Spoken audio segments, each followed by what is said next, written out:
The devil's advocates whisper in the hall, where justice wears a mask and truth begins to fall. Every thread they pull, every lie they weave, in the courtroom's dance, who's left to believe?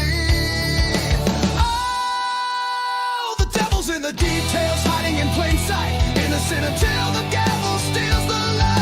True crime echoes through the hollow night, fighting injustice with no end. The devil's in the details, hiding in plain sight, innocent until the gavel steals the light. True crime echoes through the hollow night, fighting injustice with no end in sight.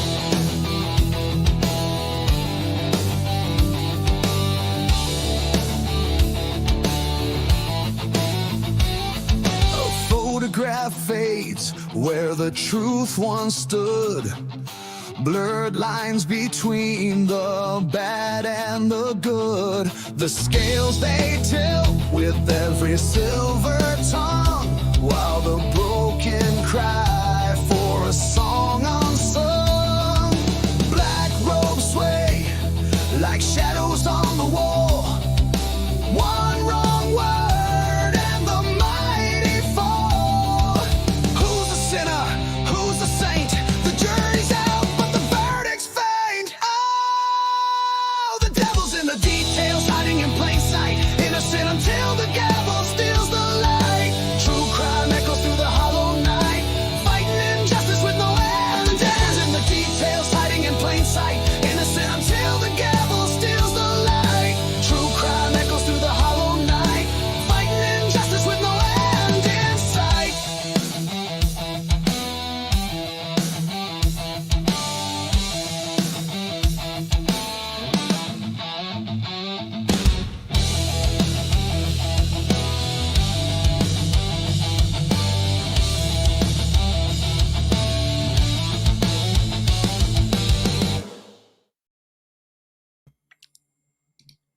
All right. So welcome to another Crimes After Dark. And I got to tell you, the panel is freaking jacked up today. They're all excited. Everybody's like hyper. Everybody wants to get at it, to pitter patter. Let's get at her. Everybody's excited. So we'll have to do our best to be on our best behavior and not stomp all over each other, because I think all of us are excited about various things. We got lots of stuff going on. By the way, I need a wave from backstage. You guys can hear me? Perfect. Okay. Also, Robin, I'm going to need to tweak our sizzle reel. I forgot that I've lost my disclaimer that reminds people that this is opinion. This is an opinion channel. Everything we say here should be taken with a grain of salt. We're giving you our thoughts and our opinions. I had a little legal disclaimer to try to keep myself out of trouble in case anybody ever decides, oh my God, I'm going to sue your ass for... Most of the time you're completely wrong about what you can sue for, but hey, actually you're in America, you can sue anybody for anything, but it won't hold up because what we're doing is just opinion and we say so all the time. But I like my show to have the disclaimer that says, hey, this is all opinion and not fact. So we'll put that back on the sizzle reel so that it's there, because when we started using the new sizzle reel, I forgot that it wasn't there. I will bring our panelists up soon. We do have Robin backstage. We have 1-1 backstage. We have Dago backstage. Joe from State of the Deep, I believe, is going to be joining us. We'll have a pretty full panel tonight. We're jacked up and excited. Today we had a blessing. We had Dago and 1-1 among others, but Dago and 1-1 were in the live breakdown members only of police dispatch on the day that Brent Kopacka was shot and killed, and having, somebody, several people in the chat that had experience with dispatch and understanding what codes are being said and what it means, what initials mean, breaking down what the traffic meant was really cool. You missed out if you didn't get that. However, we'll talk about it tonight. I also did repost our entire members only live, which was 3 hours long, talking about an hour and 13-minute video that we only got 40 minutes through, if that makes any sense. We talked a lot.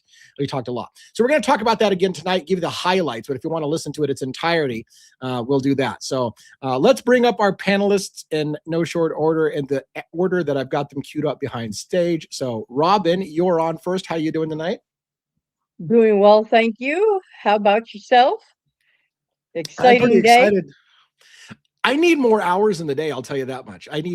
I'm so far behind on so many things. And somebody did say in the chat, dude, don't take this the wrong way, but you produce a frick ton of material. I'm like, I do. I put out a lot of stuff, but that's okay. It's all good. And I'm behind.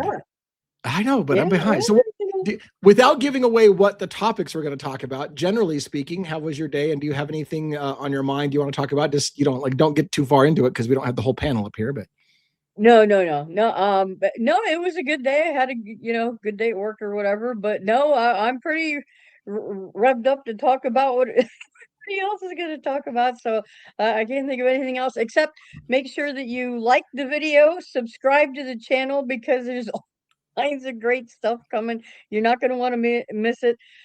Make sure your notifications are turned to all so that you don't miss anything that gets put out. And just great that everyone in the den is here tonight. I know we're going to have some of the blue crew with us. We're over on Dago's side, and of course all of his folks. Howdy to you.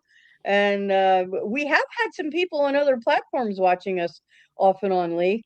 I keep forgetting to mention that to you, but so if you're watching us on whatever platform, welcome. Yeah, and about that, I'll bring one and Dago up here very shortly. But about that, I do want to say I don't mean any disrespect to any other channels that do show up. If I don't recognize you or shout you out, I'm pretty bad with my chat.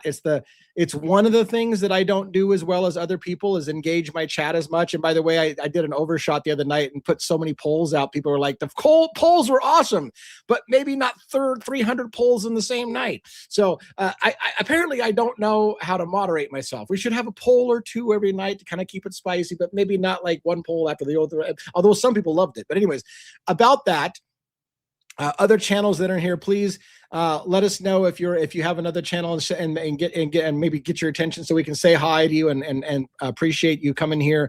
A lot of our people also watch other channels to kind of see how you guys are doing, and so I consider us all part of the same community. And especially we throw the link out on a regular basis to join us on stage. So if you're another YouTuber, and if you're a YouTuber that doesn't take over other people's show, come on up and just have a talk with us. I know it's hard when you talk for a living to not take over someone else's show because you talk for a living, but we do welcome other shows to come on, like Dago, and we've had other shows on here many times. Yeah, many other people. So we enjoy it, love it, and encourage it. So let's bring one up on stage. What's going on, sir? Wow, what a day. I was gonna say you were so quiet. I gotta say, cockswagger fuckery. That's what I saw that. And the douchebaggery. I'm not gonna give away what we're gonna talk about, but we have day. Things. Lots of stuff. Lots of new layers of the onion peeling away. We will get into it. Yeah, and just to let you guys know why most of tonight's probably going to be dominated by Idaho 4. I do cover on my channel other cases. Like, for example, this morning's drop was on the Delphi case. I had a drop about going back and watching some of that interview right up to the point, and I thought it was kind of a funny take myself. My gist of my video today was evidence doesn't lie, because that's what the detective told Richard Allen over and over again. I'm sorry, Rick, evidence doesn't lie. You were there. You killed those girls. Evidence doesn't lie. I got a piece of paper that says so. And I was just like, fuck off. Like, I was so mad at that guy. Anyways, I had a good video about that, but Idaho 4 is going to dominate our discussion. So hopefully you did get a chance to see that. Every day of the week, I try to cover one of my channels with the long form video, but in the lives, like now, we talk, it's gloves off and everything goes. So if we can work in a little Delphi, it'd be great, because it was the day for Delphi, but we have so much to talk about Idaho 4. Yes. But, so just pull in. Is it good to be alive in the den on a Wednesday night? Hell yeah. Is it good to be alive? Here we go, everyone. Ladies and gentlemen, boys and girls, people of all ages, take a breath. Although today, I don't know. Because once you hear what comes next, there's no unhearing it. Welcome to Devil's Advocates. This is not a show for comfort. This is not a show for easy answers. And this is definitely not a show for people who need their beliefs protected. This is where certainty breaks, where narratives bend, and where truth, if it exists at all, is buried beneath layers of assumption, omission, and convenience. Here, we don't ask what you were told, we ask what you were never supposed to question. We don't start with conclusions, we start with doubt. Because every case, no matter how solved, has cracks. Every timeline has missing pieces. Every official story depends on one dangerous thing: your silence. On this show, we don't give silence a voice. We slow the tape down. We rewind what everyone else fast forwards past. We sit with the uncomfortable details, the ones glossed over, dismissed, or explained away. Because when something doesn't make sense, we don't ignore it. We dig. We question witnesses who were never questioned hard enough. We challenge investigators who were never challenged at all. We examine motives, opportunities, and coincidences until coincidences stop being a coincidence. And when the narrative starts to wobble, we don't look away. We understand something most people don't want to admit. Truth is rarely clean. Justice is rarely perfect. And certainty is often manufactured. So if you came here looking for heroes, you won't find them. If you came here for villains neatly labeled and wrapped in a bow, you'll be disappointed. Because reality doesn't care about clean story arcs. Here, no theory is untouchable. No authority is immune. No verdict is beyond scrutiny. We believe every story has at least two sides, and the side you never hear is usually the one that matters most. This is where emotion collides with logic, where belief is forced to defend itself, where the questions get sharper and the answers get darker. And make no mistake, playing devil's advocate doesn't mean defending evil. It means refusing to accept comfort over truth. It means asking, what if we're wrong? What if something doesn't add up? What if the story everyone agrees on is the one that deserves the most suspicion? The show isn't about proving innocence. It isn't about declaring guilt. It's about exposing uncertainty, because uncertainty is dangerous. It threatens narratives, it unsettles conclusions, and it forces people to think. So if you're still listening, understand this. Once you start questioning, there's no going back. You'll hear details you can't forget. You'll notice gaps you can't unsee, and you'll realize how often truth is shaped by repetition, not evidence. Turn the lights down, turn the volume up, and leave your assumptions at the door, because inside Devil's Advocates, nothing is sacred, nothing is settled, and nothing is as simple as it seems. Welcome to the other side of the story. And with that, live from New York, it's Wednesday night. Yeah, it's Wednesday night, and Dago too. We're you kind of sat through our monologue, but we got you here as well. Dago, by the way, having you two guys on was awesome today. Having both of you guys in the chat, Dago on camera. One might have had some other shit going on. He's kind of busy, so he still managed to somehow give us some thoughts from and explain to us what JRD was and things like that. So it was very cool. What a great experience that was. How are you doing today, Dago? It sounds like people were just watching you and had them belly rolling, and they were talking about their guts still hurt. Did you have everybody laughing on your show today? Yeah. Well, first and foremost, Oh boy, forget about it. We know that. Okay? It's a fugazi. Yeah, I covered a couple new interviews and this and that, and then everybody's been coming at me asking me what I think about.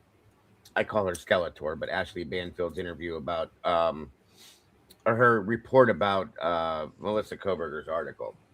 So I did somewhat of a reaction video. I can't handle her at all. I do not process her well, so that's probably why if they were laughing. I have a tendency, you know me, when something is eating at me, okay? I have a tendency to kind of just flow from the mouth with things that I normally wouldn't say. And I did it just like the damn clip-on fog light thing.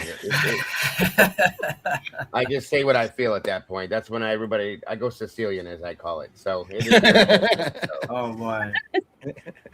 That's about Never what get it was. into a battle of wits with a Sicilian when death is on the line. Yeah, so I mean that's what it was. But yeah, and I ended it literally like 14 minutes before we started here. So I just Gotcha. We'll bring Joe up in just a second, but it's funny that you mention it because I also have a problem with some people's stuff. And watching that Delphi interview with the detective that's telling Richard Allen that he's guilty, and I hate the good cop routine with the whole, hey, look, there's some guys out there, some prosecutors that want to hang you, but I'm your friend. I'm just here to help. I'm like, fuck off. Like, I was so mad every time he would tell me, hey, I'm on your side. These guys want you, but you're not on my side, you piece of crap. Like, yeah, he's a joke. That dude, that guy Jerry Holman is a piece of work anyway, but specifically in there, and he showed his true colors. He showed his true colors after they brought Kathy in. And he come out right out of the gate being the asshole that he is. So shouting and calling them names, and it's that's the real Jerry Holman right there. And it's sad because go ahead. I was just gonna say quick because I know we're gonna get in. You're gonna bring JJ up. Joe, we're gonna get into other stuff. I gotta say, I'm not upset at Dago. I appreciate that we got to watch all these interviews and all this stuff, to try to get info. If you ever want to hear, I guess the term to its truest form, someone has a doorknob for a brain, or empty pineapple, the light bulb isn't on.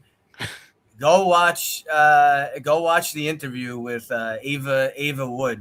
Who was that? Vicky, whatever. What was her name? Vicky something that did the interview.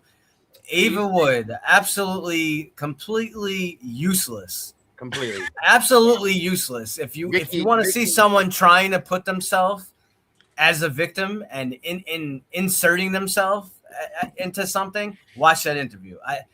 Unbelievable. Vicky Ward was she was the investigative reporter that did all the work for the James Patterson book. Yeah. She interviewed Ava Wood. And I'm telling you guys, we'll never get that hour back. Never. It was so. Oh my God. I mean, I could almost feel 1-1 in the chat. I was watching his comments. I could almost feel him squeezing his own throat like this. All right. Well, let's not make JJ sit behind stage too much longer. What's up tonight, buddy? What's up, everybody? Sorry, I'm a little late. No I didn't problem. think I was going to make it at all tonight, but my back injury got me today, and I had to leave work early. So it's like it's a good thing and it's a bad thing. Sorry to hear about your back, but good for us that we got to share another night with you. So that's very cool. But it's good to see you guys. Yeah. Hi, Den, DA, Robin, lots of stuff today. Hi there. Lots of stuff today, good JJ. to see you guys. Good to see you. Yeah. All right. So we got the full panel on screen. I know. So there's topics to talk about, and I don't know that either one of them is going to be less that we're going to talk about. So where do we even start? Like, where do we start tonight? Can I throw something out there, DA? Yeah. We can save this for later or whatever you guys want. Just a suggestion. I'm presuming you all know about the ICE shooting that happened in Minnesota. No, I do not. About the ICE shooting. What happened? ICE shooting. Somebody shot somebody with an ice bullet. No, the ICE. The immigration. ICE police. Yes, immigration. police. Yeah. A citizen was shot and killed by an ICE agent, and it's blowing up the internet. And I've already seen like 5 different videos from different angles about what happened.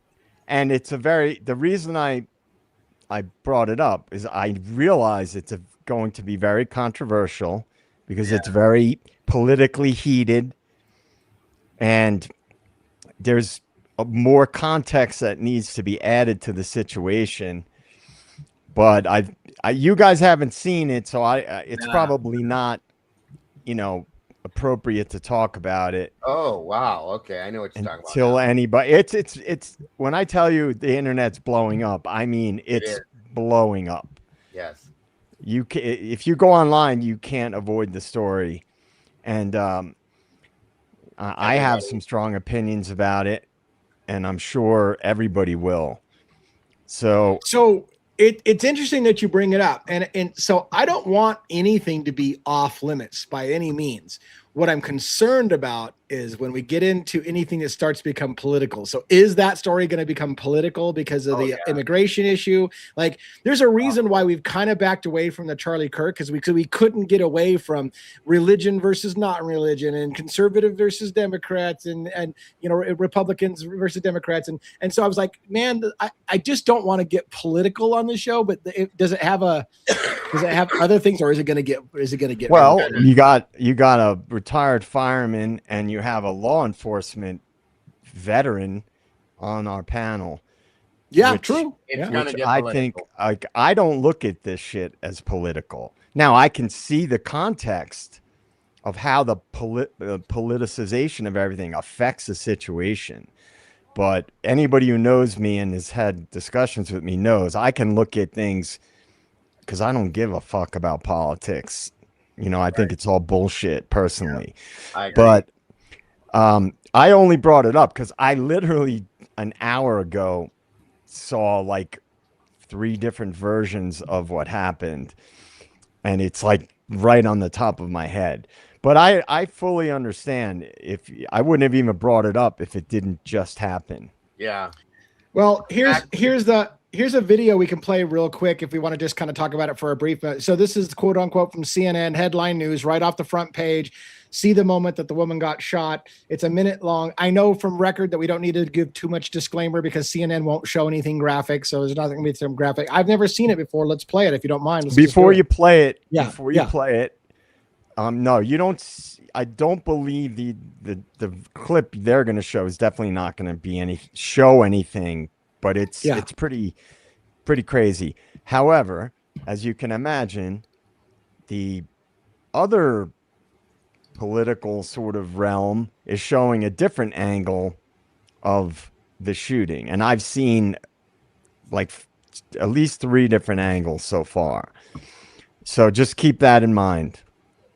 All right, I'll play it with the audio, and then we'll briefly talk about it. Again, this is first time seeing it for me, maybe other people as well. So, and again, I don't know how long I want to talk about something. I don't usually break stuff live without having some thoughts about it before I get there, but I'm going to do it live and put it on here and see what happens here. All right. Minnesota, right?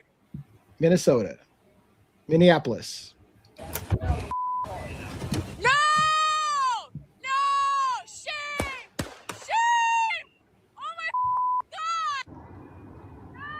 Okay, here. So this might be the other angle.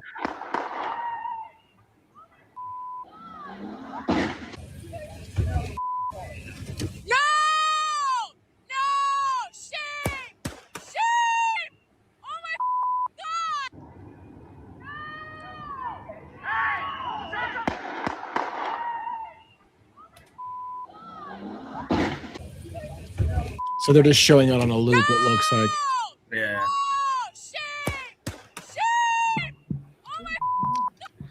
There's another angle that they're not showing, by the way, a close-up. Sure. Now, since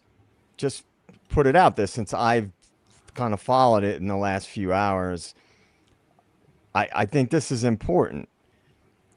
We should be able to look at things and take politics out of it and understand the context of a situation. Like, how is the person in that SUV feeling? Are they scared? How is the police officer feeling? Is he scared? You know, I try to look at all those things. So I just put I can tell you, people. And like I said, I usually don't like commenting on things right away, but I can almost see the narrative right away, what's going to be said, which is that she tried to run an officer over, so therefore she threatened his life, and that gave him permission to fire upon her because he was kind of in front of the vehicle when she stepped on the gas, and therefore she tried to run him over, and that's going to be the self-defense kind of thing on that. But see, that's not what I got from watching Not at that all. video. What did you So No. my first reaction is my perspective. So first off, I don't know. I need a little more context. I don't know what Right. the job is. Right. I need and that's a huge thing. Why were they there? Is this were they? How did they get to this spot? Was this some kind of robbery? What is this job? What is going on? Yeah.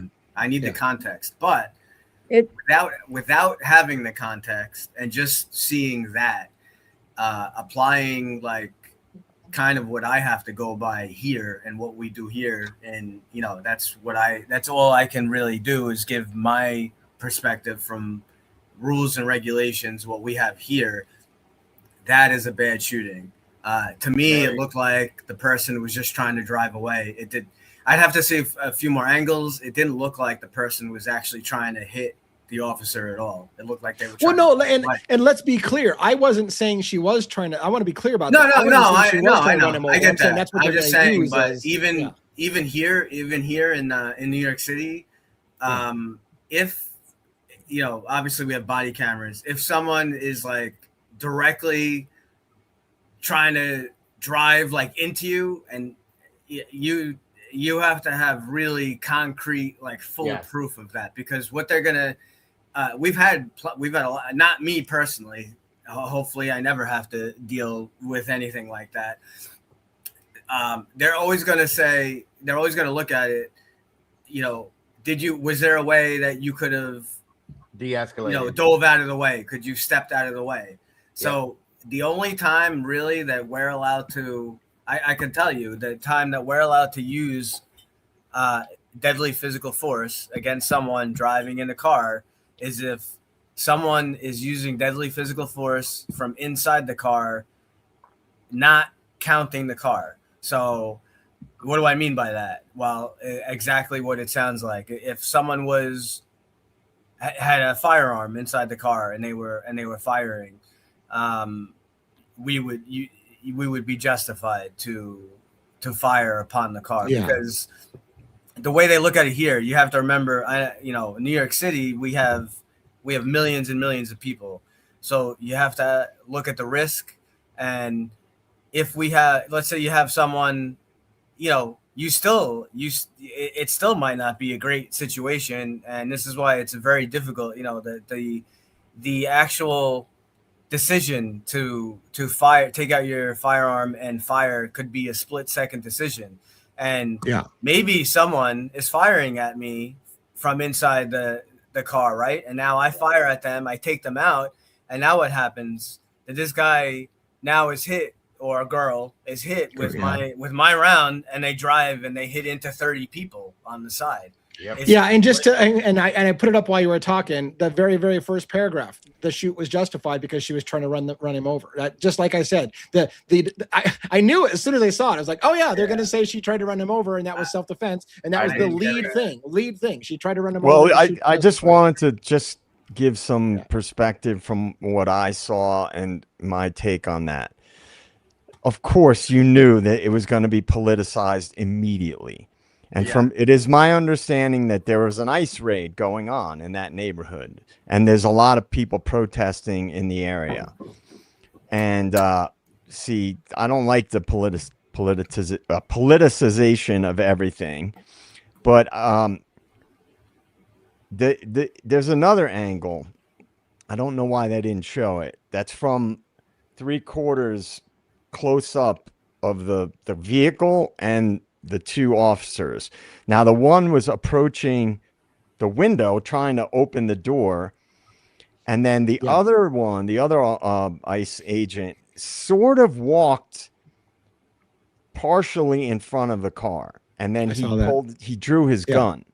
Yeah. And they were, what I saw, we'll investigate it further, or we can do it on our own. The the driver started to turn. I did not. My impression was they were scared.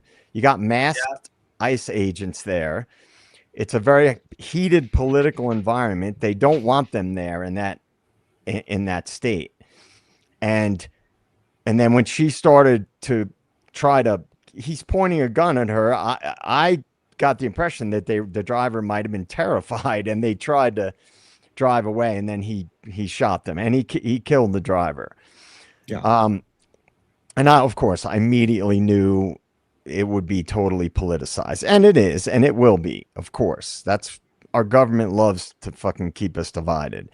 So, it's horrific that this shit is going on in this day and age, and that our government seems to relish keeping us fighting each other, which I've been saying forever.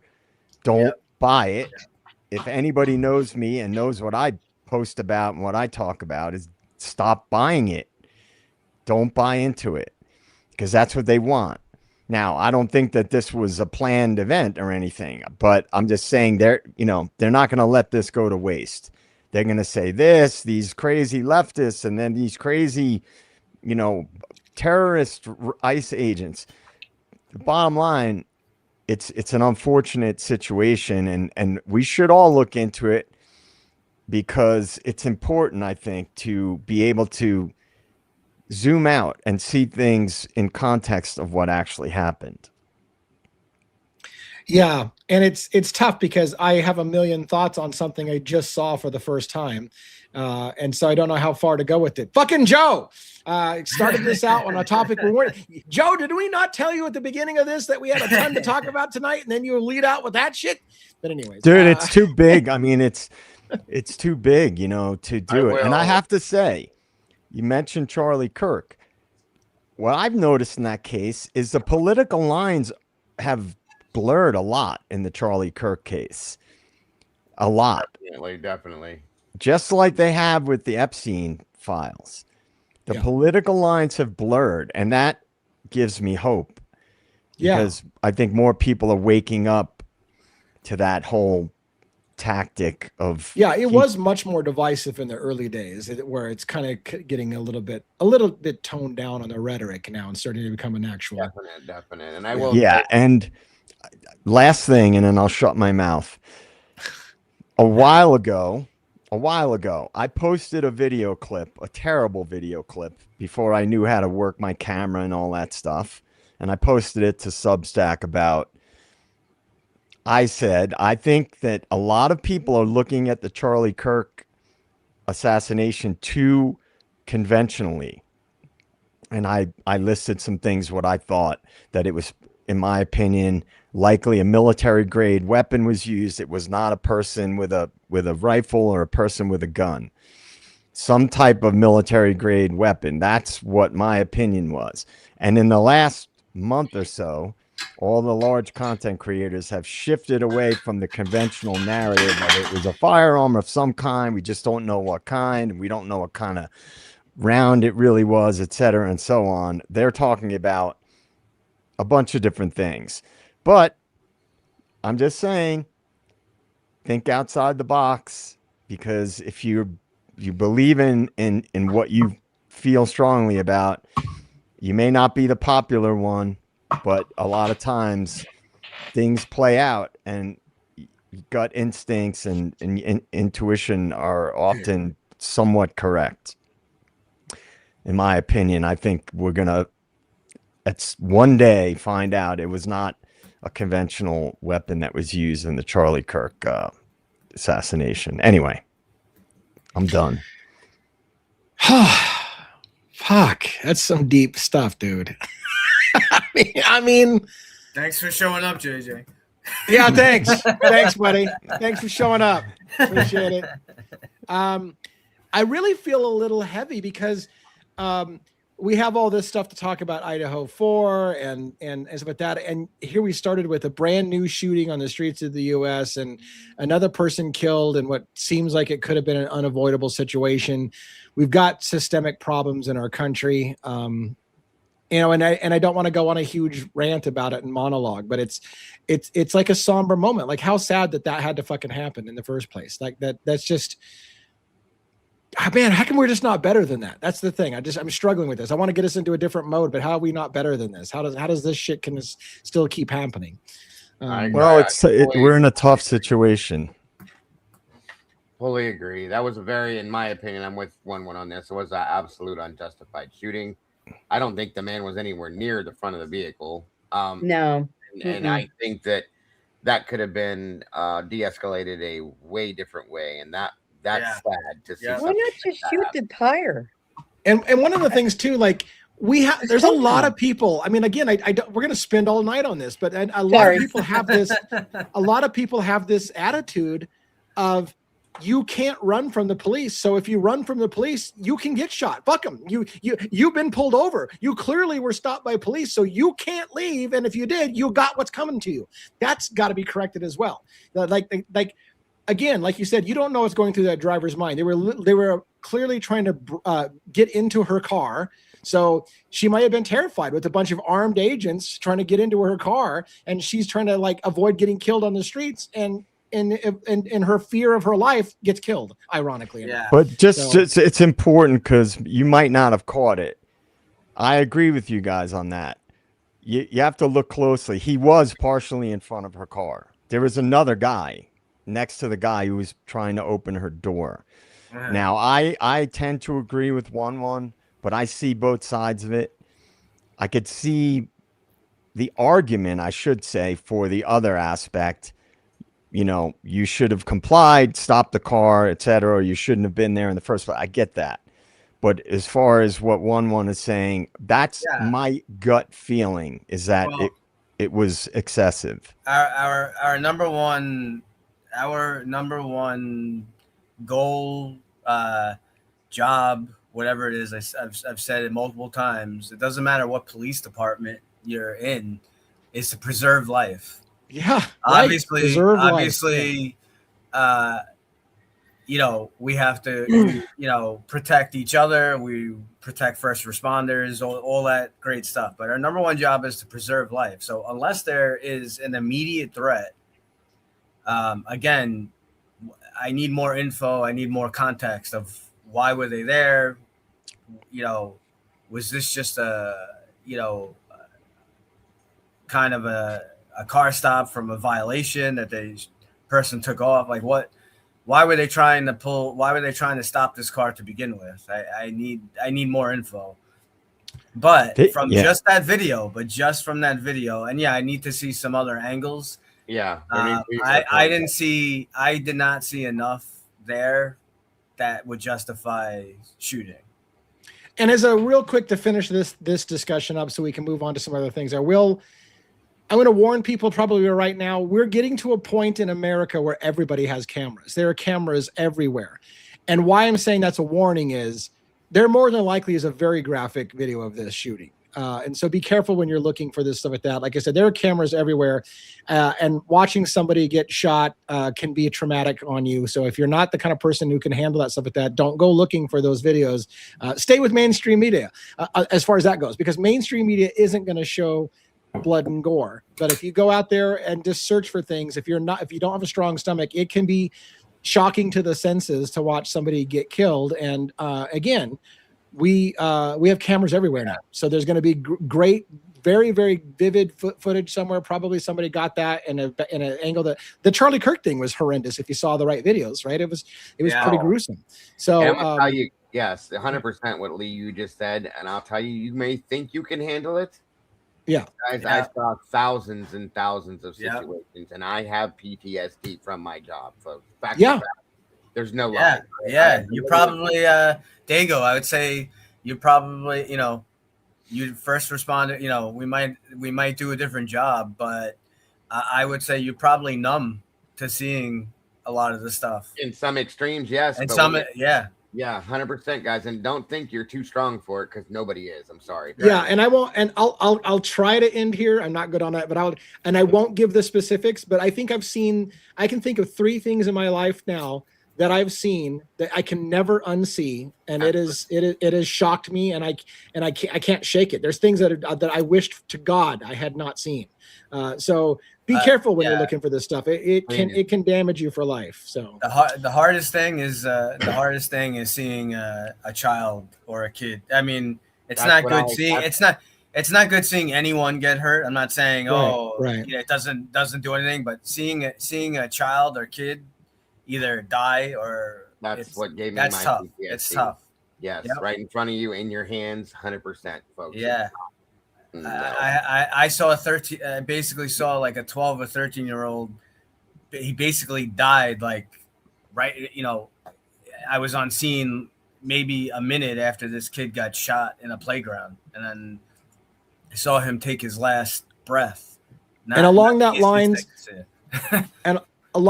I will say, I'll make a promise to you as my audience. I will never show you something without giving you massive warning if I think it's going to have some kind of shock value or whatever. So that video I felt was safe because, again, it's CNN. CNN will never show you something too graphic. Even that might have been triggering for some people to see. I understand. Yeah, I understand. For a reason.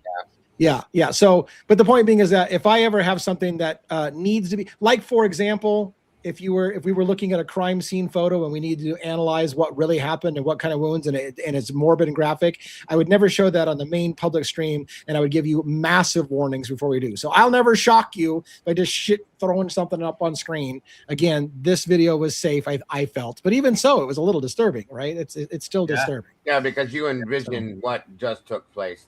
You hear the gun, you see where it's aimed, you watch the car take off and hit another car, which tells you what happened right there. Okay, that means she's no longer with us if she drove right into another car. I mean, it's envisioned right there, guys. Everybody can play it out in your own mind, and you will think about it later. That's all I'm telling you. So yes. Yep. All right. Well, thanks to Joe who started this off on such a. I never said I was always tactful. It's all good. We're beating you up, but it's fair game. Like we're a true crime show. Yeah. We're going to talk about things like this stuff. Yes. Yeah. So what a way to start the show. Definitely. All right. So we've spent 42 minutes. We're already. I feel like we're getting longer every time we turn on the mic. We're getting longer. So let me tell you that I know for sure we got 2 topics to talk about tonight that are going to be long-winded. One of which is kind of one brought it to my attention, and Robin together kind of like, hey, we got to talk about when Xana and Ethan got home and when the DoorDash was ordered and the conflicting stuff about the timing on that. Because again, in the Idaho 4 case, there are people out there who believe that Xana ordered DoorDash at 4:00 in the morning, and this is proof of life. Therefore, all the people who say, look, those murders happened hours before they say it did, can't be. Xana's still alive at 4:00 ordering food. Food's getting delivered. Everyone's alive in the house at 4:00 in the morning because of that proof of life. And I've told people over and over again, text messages are not proof of life. Now there's more stuff to talk about whether or not the entire timeline has been shifted, and did that order get placed earlier? Was it hours early? Like the entire timeline of this case. It's like something did happen and the entire timeline was shifted by 2 hours so they can put it on who they wanted to put it on. It's like stuff is real close, but just 2 hours off or something. It's fucking crazy. That's one topic to talk about. The other topic is, of course, the 3-hour marathon Dago and 11 and I did today, breaking down the audio of the shooting of Brent Kopacka. It took us a while before we realized that we've been given a truncated dispatch audio, so we weren't getting real-time stuff, and we realized, how the hell are they already gassing the place within about 20 minutes? Like, that's ridiculous. Well, it wasn't. It was 8 hours of dispatch compressed into 1 hour, and what they left out was shocking. And so I wanted to talk about some of the highlights that happened there. So there's 2 big topics: the dispatch call that was truncated that we talked about today, and some of the key things that we saw today on that, and then this the Xana Ethan DoorDash mystery. So, which one do you think we should do first and tackle last out of those 2 big topics? Well, I mean, the DoorDash one is more of a theory. You know, we have info on it now, but it's still, you know, it helps make another, peels another layer of the onion off. Just letting us know now we know definitively when the DoorDash was ordered, right? So it's 2:15 Yep. a.m. Now, as we've said many, many times on this channel, on many nights, it's from Xana's account. Does that mean that, did she actually make the order? Did they make the order? Did she make the order from someplace else? Do you have You the can make- you receipts handy that we can put on screen? One. I sent them to you. Yeah, but they're on my phone, and it's not easy to get them from my phone to my computer to the back screen. So I can try to move them. But so if you want to keep talking, I guess I can try to load them up. I was just asking if you had another way to get it there. And I wrote down some questions about Kopaka and some of the things we've talked about that kind of popped into my mind. Yeah. At some point, I'd like to. Okay, about Kopaka. Okay. So while you're trying to pull it up, so yeah, it's still, it is confusing because it still doesn't give us it doesn't give us the answer. It's what is interesting. One of the things is that there was a message that went to Molly. So they say that the driver is M-M. It doesn't actually say Molly. We're assuming it's Molly. There's a message at 3:54 that says, "Are you having trouble finding it?" Now, what's interesting about this is that Molly was interviewed and she never said anything about this at all. She did say she thought she saw someone, a female with dark hair, right? Like peeking up, and she thought she saw a female. Do we trust Molly's word? Did she see someone? But why did we never hear about this? Are you having trouble finding it? So so we may be remembering a little bit different on that. Is that the document I should put up on screen, the one that you loaded, Robin? Yeah, it shows the time the order is placed, and I think the text message. So what is this we're looking at? Or Xana Kernodle placed the order at 2:15 a.m. This is a DoorDash. This is a DoorDash receipt. This is from DoorDash. This is what the I guess MPD, the official. That's why. Yeah, it came back on the search warrant. All this other stuff is blacked out because it's other people. It has nothing to do with the case. But this is completely different than some of the other documents there. This is completely different than even what Hitler said, because there's a document there where we basically were led to believe that the order came from Ethan and not from Xana. So yep. Does that make a big difference? Well, to me it does. I mean, why even lie about it? Why it's what's the point of lying? So I'm working this through in my mind. So this document, which I haven't seen before and I don't know where it's coming from, says Xana Kernodle placed the order at 2:15 a.m. Now that's interesting time frame because again, the screaming that we hear that we've heard on the 1112 happens at about 2:27 a.m. So this would be the order placed for food before the horrific screaming where we think possibly something has already happened, right? So that places this text ordering the food before the shit hits the storm potentially, right? And messes interesting. It messes with the timeline because remember, I believe Dylan had a text with Eric Gower at 2:10. Yeah. So this would be right around that. This would be right around that time. There's a lot of normal everyday life things going on right around this period of time before all the shit hits the fan. I mean, 12 minutes before the scream starts, there's an order being placed for DoorDash, and 2:10, so 5 minutes before the order's placed, you got somebody else calling to try to order food or to see what the hell the DoorDash or the rideshare driver's doing. I mean, there's a lot of things going on right before all this shit happens. Right. So I'm going to give you a stream of consciousness, and I feel bad because I'm not trying to shoot any theory down. I'm going to do a stream of consciousness to explain what I remember. I don't remember them saying when Xana ordered the food. So it's super interesting hearing that Xana ordered the order at 2:15 in the morning before you hear all those They screams. never did. They never did. Right. They didn't. So that part is new, and that part is Yes. very interesting. What's Yes. not necessarily new is this.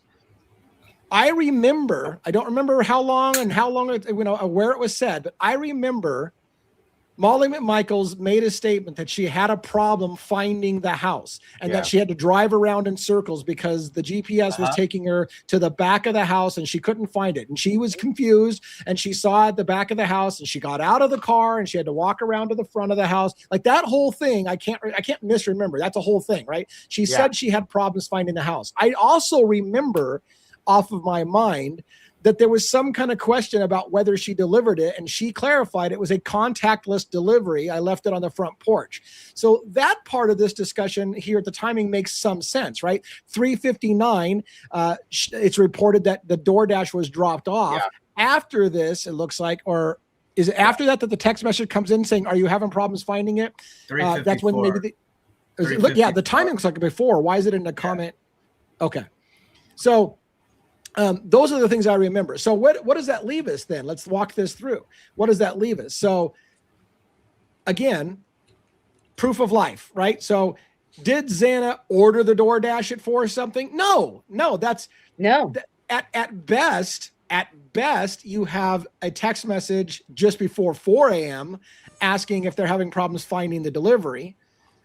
Of which the food was ordered hours before. And by the way, just to make sure we're all on the same page, that's not necessarily suspicious. It's a Saturday night. Everybody's ordering food. There's probably a lot of fucking things. There's delays. It wouldn't be necessarily, in my mind, totally uncommon for you to place an order at 2:15 and be still looking for your order at fucking 4 in the morning because it could have gotten lost, could have been backed up, could have been a lot of deliveries. So that's not necessarily out of the realm of possibility. But what do you guys think about the 2:15 time frame of ordering the food?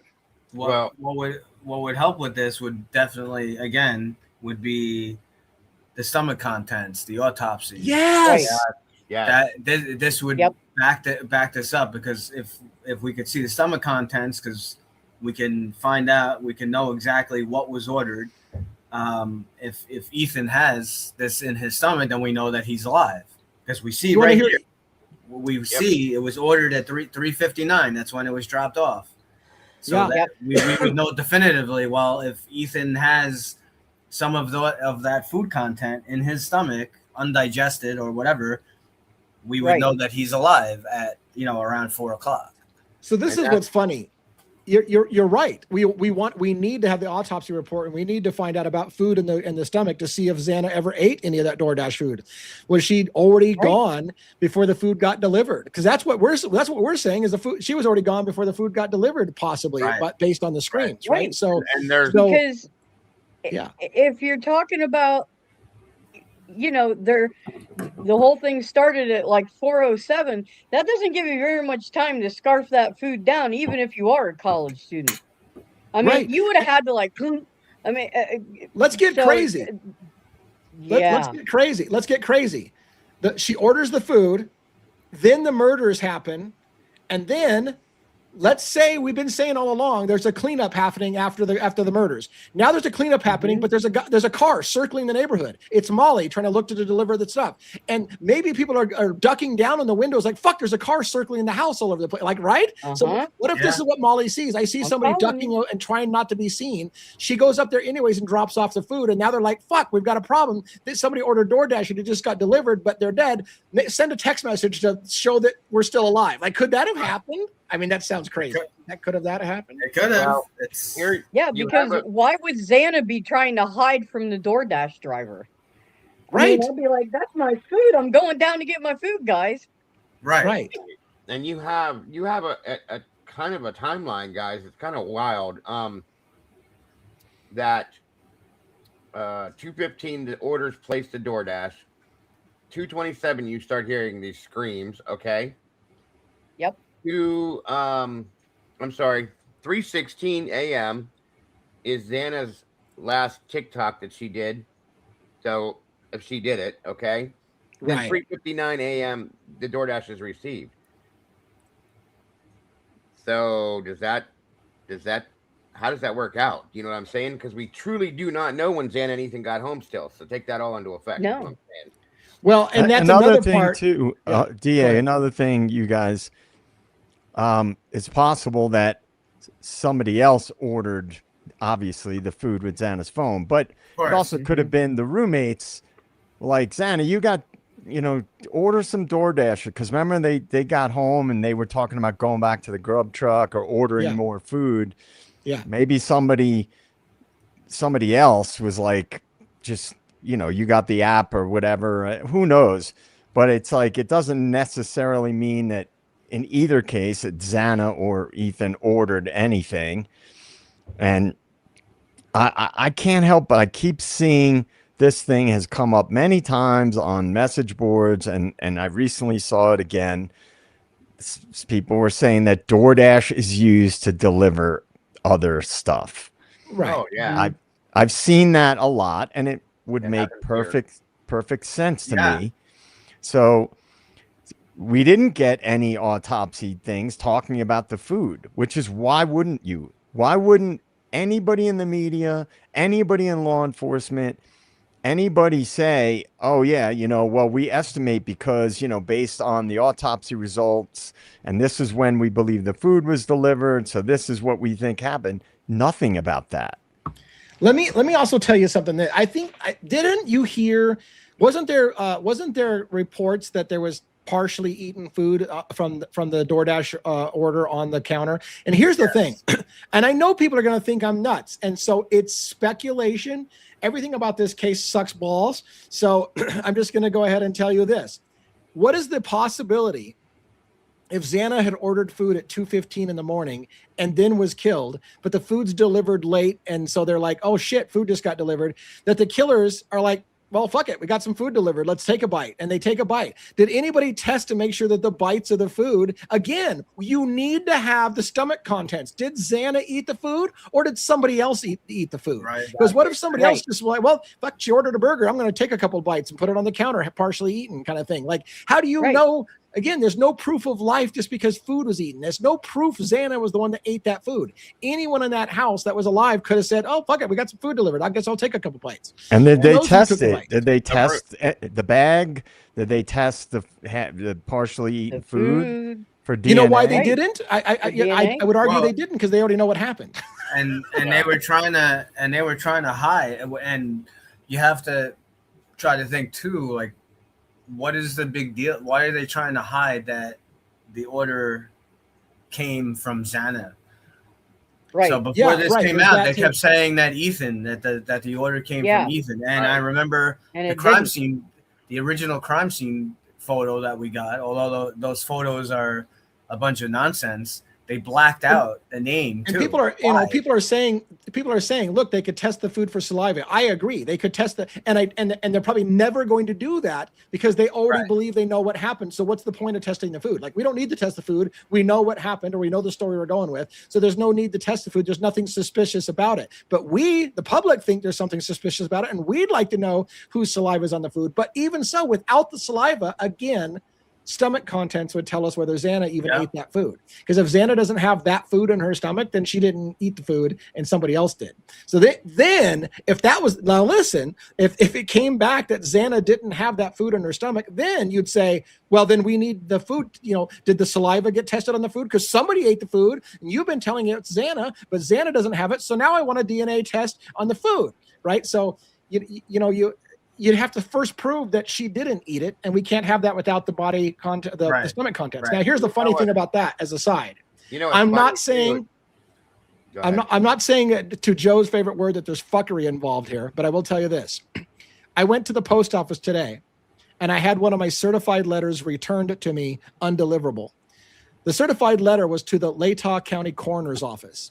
I had requested them to give me the autopsy stuff that we're talking about right here.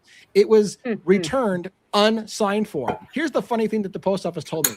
You have a good address, just nobody picked it up. So wow. I never factored that in. Could they look at it and go, I'm not signing for something for the devil's advocate? Fuck that guy. I know what he's looking for. They can refuse it. If they refuse it, if you can refuse it and just say, no, this no, I'm not accepting that. And then it doesn't show up as being delivered, and it gets either returned or gets But I think it's undeliverable. still. But I think that's still that. I don't think they can hide behind that forever, because autopsy it's a public record. So we'll tell you two things. One, the post office. Yeah. So I want to address that too. So three things. One, I asked the post office. I said, "Is that common that nobody just?" She says, "What probably you sent it to a PO box." So what it means is nobody went to the post office box during the time they marked a attempt to deliver, and then a certain time goes by and they say a second attempt to deliver, and no one signs for it so that it gets returned. She did say, "Look, you sent it during the holidays. This isn't totally uncommon. Maybe they didn't check their mailbox during the holidays."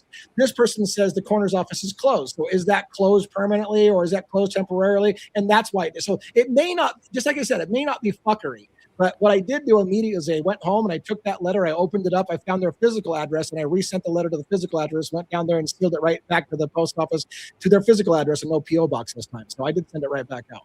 I have a question that we had spoken about it recently, and my brain's on overload this week and I forget.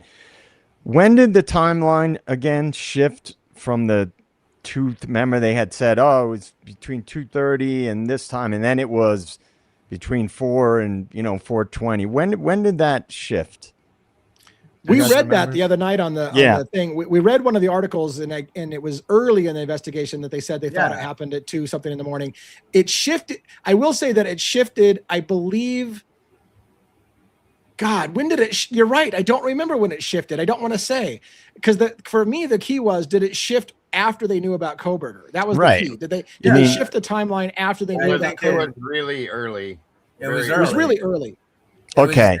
It was after the Elantra was. Well, that speaks to what we all talk about, that in probably most of our opinions, they knew way more early on, and they potentially needed to shift the timeline.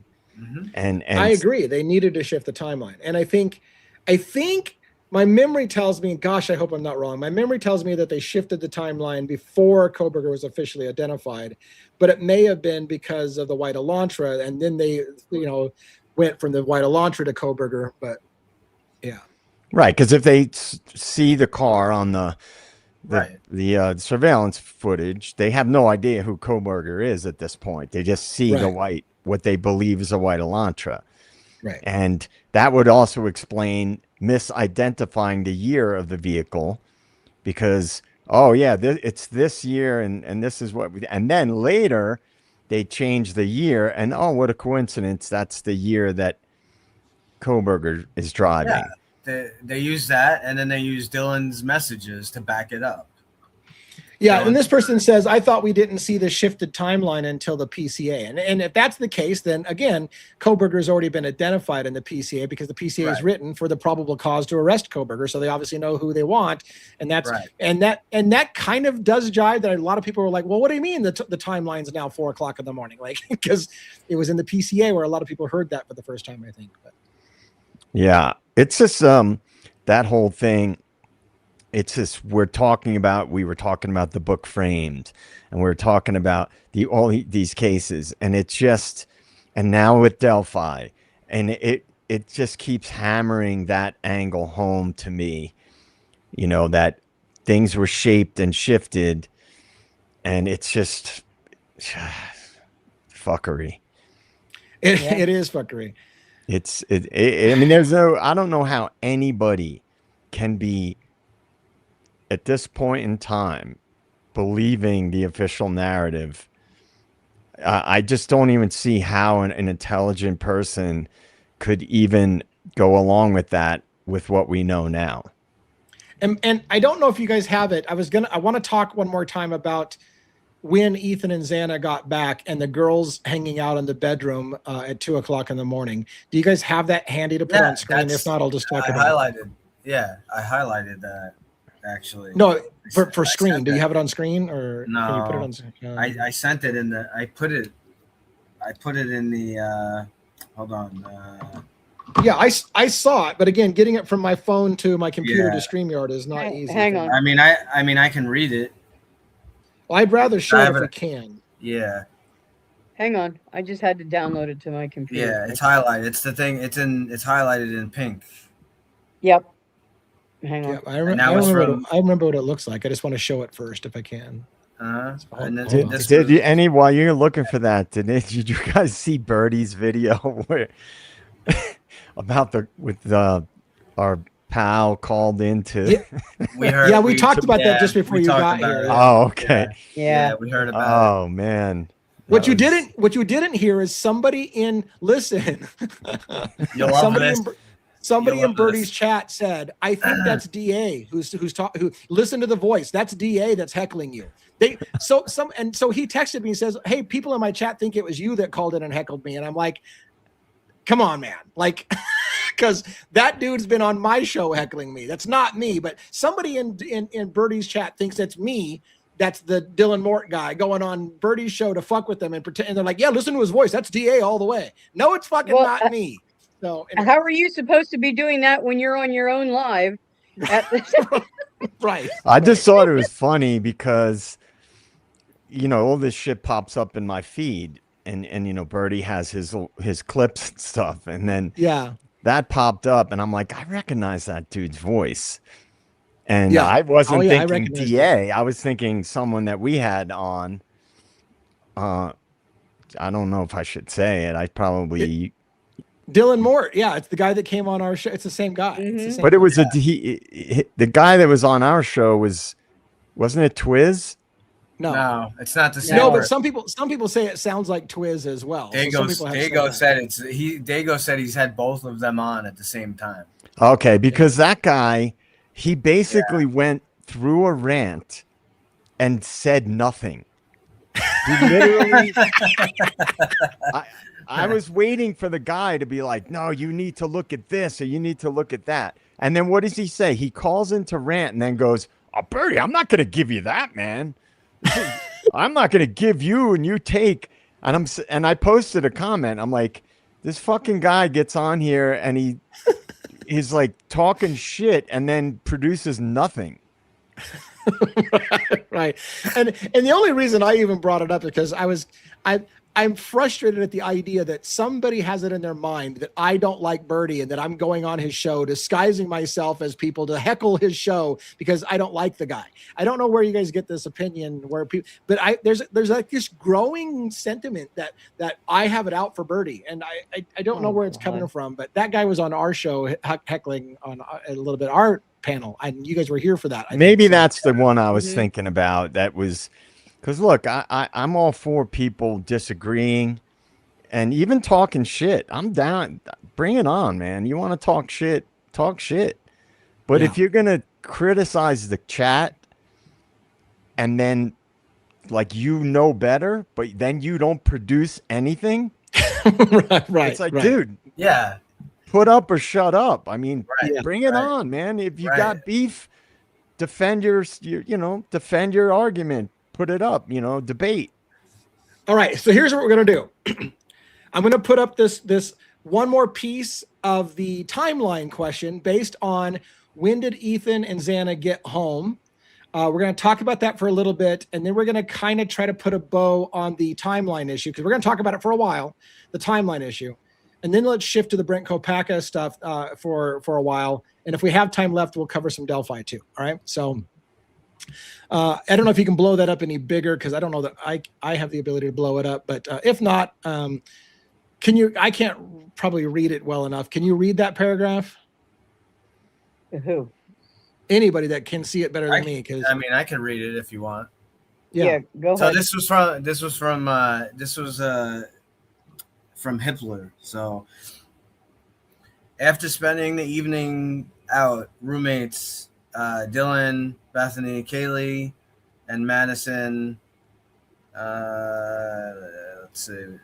returned to their home at 1122 King Road in the early morning hours of November 13th, 2022. At approximately 2 a.m., they met up in Kaylee's bedroom and talked for a while before going to bed. The fifth roommate, Xana, who was out with her boyfriend Ethan Chapin, was not home yet. The roommates debated going out to a food truck for a late night snack, prompting Dylan to send a text at 2:10 a.m. to an Uber driver she knew to see if he was driving. Ultimately, however, the girls decided to just go to bed. So let's talk about this. Everybody has questions about when did Xana and Ethan even get back from the party at Sigma Chi or wherever the hell they were, because I believe people they were at Sigma Chi. When did they get back? Dylan had said in one of the many statements, everyone was pretty much back at the house by 2 a.m.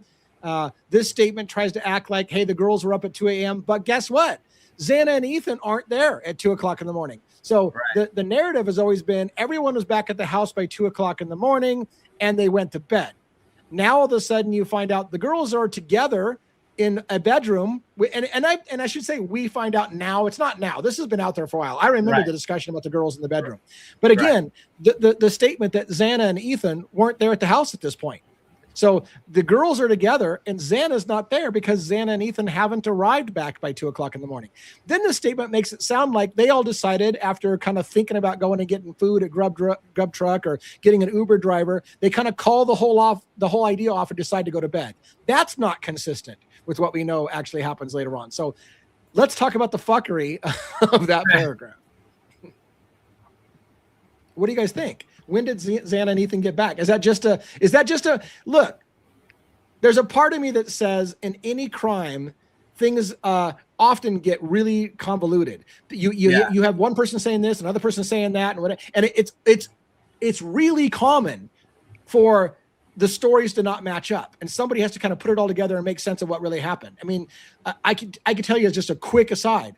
A car accident. If you get witnesses to say what happened in a car accident, you can't get two people to tell you what happened in that car accident exactly the same. Everyone sees it differently and they get it all fucked up and tangled up. Eyewitness testimony is one of the worst things ever. One should know that because people can't fucking remember if you had a pink jacket on or a blue jacket on. The littlest of details you think people would get right, they get wrong all the time. Eyewitness testimony is for dick. So is this just a simple matter of people not remembering things right or what? Yeah. Well, the one thing that I just can't remember, you guys can probably fill me in or the den can.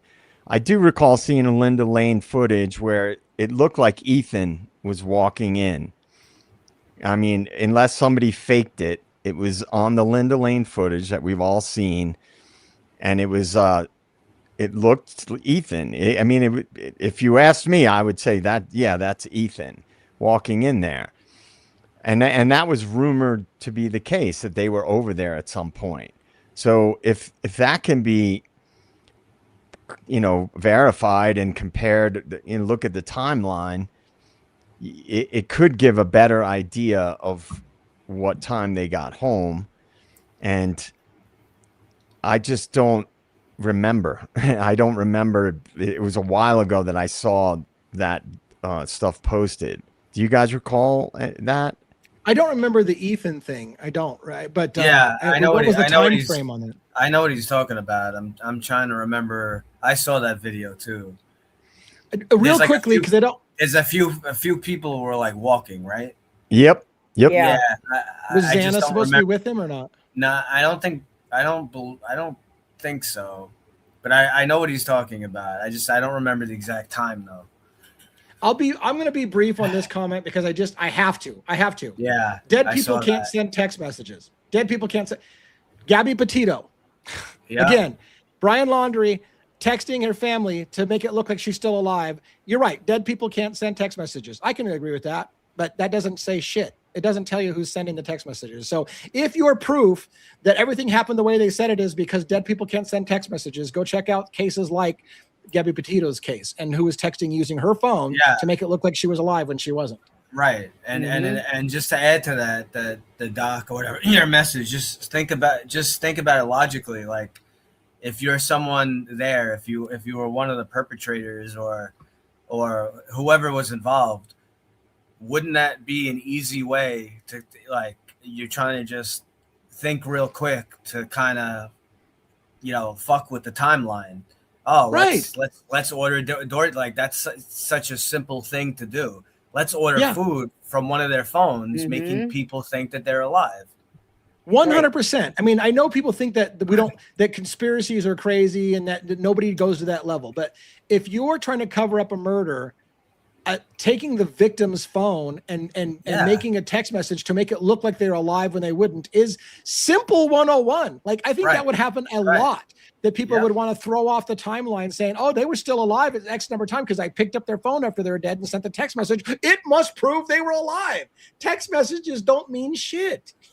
Right. So, or even with that, or even like, you know, we don't know conclusively. Same thing, like making a post, you know, a picture post on Instagram or any of that kind of stuff. It's anything to mess with the timeline, you know? Yep. And just something to interject, that something just reminded me of it, but someone posted in one of the comments of one of our videos talking about Kopacko that it's dishonorable to do that. And I just wanted to clarify that I have always made the argument that it's just very suspicious the way that Kopacko was sort of brushed under the rug, and we didn't get a lot of disclosure about him and about what happened and if he was ever a suspect or anything like that. There could be other things that we learn more information about. You know, I am not set on any one idea with this case. But my whole thing is you have to ask questions if things are strange and don't necessarily make sense. And I can understand people getting, you know, being sensitive to that. I get it. But it's just, if things don't add up in a case like this, you have to question everything. Yeah.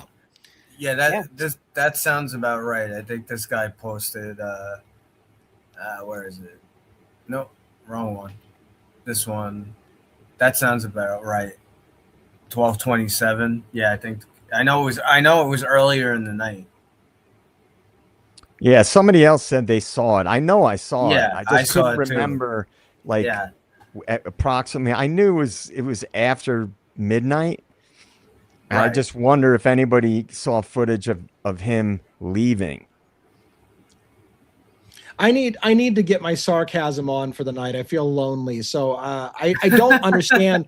I don't understand why we're talking about this. Bryan Kohberger pled guilty. Why the fuck are we still talking about this? He obviously did it. He pled guilty to it. I got told that. Listen, oh my God. So I had somebody who believes Bryan Kohberger didn't do this crime, was working with the feds all along and is a federal agent and didn't do this, and therefore does not believe Bryan Kohberger's confession when he said he did it, tell me today, well, yes, Richard Allen did the murders. Didn't you fucking hear him confess? He confessed to the murders. And I'm like, you're the same person who just said Bryan Kohberger's confession's horseshit, and now you're saying that your logic for why Richard Allen is the killer is because, well, he confessed to it, you dumbass. I'm like, oh my God. Like, can we at least have some fucking consistency? But anyways. Yeah, it's just, I think this case is fucked, man. I just think there's so many. I've never seen a case ever. I never even read about a case in a book, you know, a true crime or profiling book or anything in which there were so many potential things that could have logically happened that have actual things that you could support that theory than this case. Yeah. Yeah, absolutely. Real quick, I do want to make sure, because not everybody knows, not everybody's been a watcher of this show. Is 1-1 a cop? No disrespect, but just asking. 100%. I've gone to New York. I met him. I know he's a cop. There's not a question that he's a cop. Every once in a while, some a-hole will come on here and say, quit pulling a fast one on us, assholes. That guy's not a cop. Yeah, he's cop all the way. 20 plus years NYPD. So yes, he is. And I know the person's not questioning it from a like bullshit standpoint. They're just asking, is he really a cop? So yes, he is. For those who don't watch the show, 1-1's really a cop. So just to let you know. Any other, so I mean, the timeline thing again, this is what's critical is we we have a lot of people who aren't sure exactly when Xana got back to the house. We have what appears to be a document showing Xana actually ordered the DoorDash at 2:15 in the morning, which again, from the revised questions we have, did people start getting murdered in the 2 to 3 o'clock time frame? It fits that she could still have been alive when she ordered the DoorDash. Because again, what I get told by people is, you dumbasses, Xana couldn't be being murdered somewhere between 2:30 and 3 in the morning because she ordered DoorDash at 4 in the morning. No, she did not order. I mean, even without this piece of information, you could pretty much be certain she didn't order DoorDash at 4 in the morning if she got the delivery at 4 in the morning, because you have to order it beforehand kind of thing. And again, it's a Saturday night, things are busy. So I think this is proof on the pudding that no, she didn't order DoorDash after you hear the murders. She ordered the DoorDash before you hear what sounds like murders. Yeah, what'd you have, Dago? No, I was waving to somebody that said hi to me.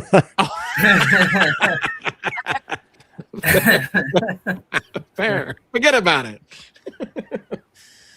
Yeah, so anyways, the timeline is crazy. We still have a lot of questions about the timeline. And I think the craziest part about this case is, I want to wrap up this part and kind of shift a little bit into the Kopacka thing, which is still Idaho 4, so we're still staying with Idaho 4, is if this had gone to trial, think about all these questions about the timeline. If this had gone to trial, would a defense attorney be able to point out all of these inconsistencies and make a jury question, when did the murders actually happen? Your whole case rests on, and let me reiterate Bill Thompson's statement, we can't place Bryan Kohberger at the house. We can only say he was near the house. We can't place him in the house. We don't know how he picked the house. We don't have any proof that he ever had any interaction with the girls. We have nothing. And that was their case. And then if you go to trial, you would have a defense that says, were the girls killed at 2 or were they killed at 4? How do you know? You can't even place Kohberger in the house. You don't know. You got conflicting statement. When did the girls get home? Was it 2 o'clock in the morning or was it after 2 o'clock in the morning? Was it pretty much 4 o'clock, or was it like, when did Bethany see the flash of light? Is it where you see the flash of light and see the firecracker thing at 2, or is it at 4? I think you would have been able to convince a jury that we don't know what happened that night, ultimately. I think, but that's just me. I agree. Yeah. And just to remind everyone, we don't know definitively, but it's been shown on a bunch of videos recently. It definitely looks like there's some kind of flash or something that happens at 2:48, and you kind of see the reflection. If you look at the 1112 video, that 1119 house across, that's all the down way the street north, you can see the flash of light. Look like you see a flash off the window. Is it some kind of shot or gunfire, or I don't know, but it definitely does look like something, but it's definitely not 4. It's definitely not 4 o'clock. So it's nuts. All right, let's shift a little bit to the Brent Kopacka situation and how it relates. I don't want to bug everybody to death, but I have long said, and I'm not the only one, so don't try to say that I'm trying to claim this myself, but I have long said many people have had questions about Brent Kopacka and his possible involvement in the 1122 King Road resident murders, because 1 month and a couple days after the murders, he was, by some standards, mysteriously shot and killed by SWAT in a standoff that happened in Pullman, Washington, of which many people thought, oh my God, I think that guy was the killer. Even again, his best friend, Darren Duncan, went on TV, or not TV, but on YouTube, on different channels, saying, I think that they thought he was involved in the Idaho murders, and that might have led them to be quick to shoot. And so we've had lots of questions about that particular shooting. And again, I have speculated, Joe and I went there, that Kopacka and Kohberger could have known each other. All those things are in the wind. So what did I do?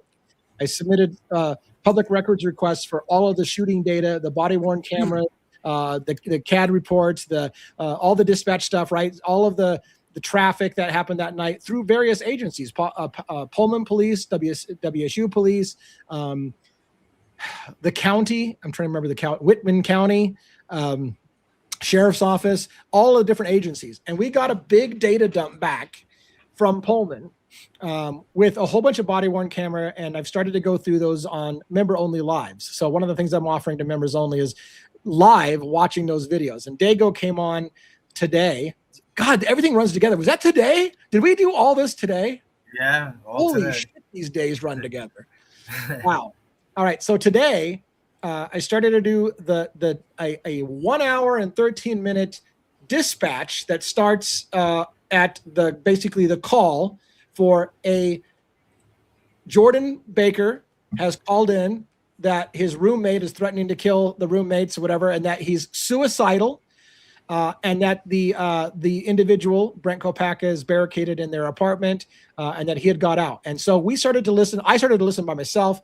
Dago, in short order, joined me on screen. 1-1 as well joined us in chat. And we started to listen to this live, and it was great because we had somebody with former experience with EMT, Dago, on there talking about what the dispatch is saying, what the codes mean. We had 1-1 in the chat saying, "Oh, when you hear this, this is what it means." It was fucking awesome. We had experts that know what radio traffic looks like to help break down what's happening, and we got duped a little bit. I will tell you, because as we're listening to it, it was like we're gonna call in SWAT. And like within 2 minutes, SWAT's on scene, and we're like, "Holy shit, they got there fast!" Right? And I remember we were live. We're going, "Man, they got there fast!" And we try to reason out, well, how could it be? Is it just one guy that's there, and they're reporting SWAT's on scene because one guy showed up? Whatever. It turns out we found out much later after we questioned. Holy shit, they're already gassing the apartment. I didn't even know they gassed the apartment, but they're gassing the apartment within the first 20 minutes or whatever. That's shortly after that we realized, oh my God, we're about to get to the point where they're going to kill Kopacka. And it's only like an hour in, but the standoff lasts for 8 hours. And then we realized they had truncated the entire audio, and we were missing massive parts of the audio. So I want to tell you some of the key takeaways, and then I'll open it up for the panelists to discuss. One of the key takeaways that I got was they gassed his apartment, shot tear gas into his apartment before any shots were fired. Then once they gassed his apartment and said he was coughing, they indicate he starts shooting at people. So one has to ask if that happened. And I know there's questions about whether or not any shots were fired at all. But if that did happen, did they essentially create that scenario? They've got a guy with PTSD who's got combat issues and triggered him by cornering him in an apartment and then firing tear gas in on him. And that's when he starts shooting after they've tear gassed his apartment and kind of could have sent him into a PTSD moment, right? He's in combat now with the police. So did they start that with maybe too early shooting gas? And again, we don't know when they shot the gas because it's truncated. But what seemed clear to me was no shots fired were reported until after they'd shot gas. So it wasn't a response to try to smoke him out after he started shooting. It was the other way around. They shot gas and then he started shooting. In fact, he broke out the window, according to what we hear on there, possibly to vent his room because gas was getting into his room. And so he broke out the window to try to get try to barricade the door, possibly also to keep the fumes from coming underneath his bedroom door because he was locked into his bedroom door. Another key takeaway I took before I get the panelists going is Darren Duncan reporting that it was weird when we showed up after the shooting, Brent's phone was on the counter and it had been factory wiped.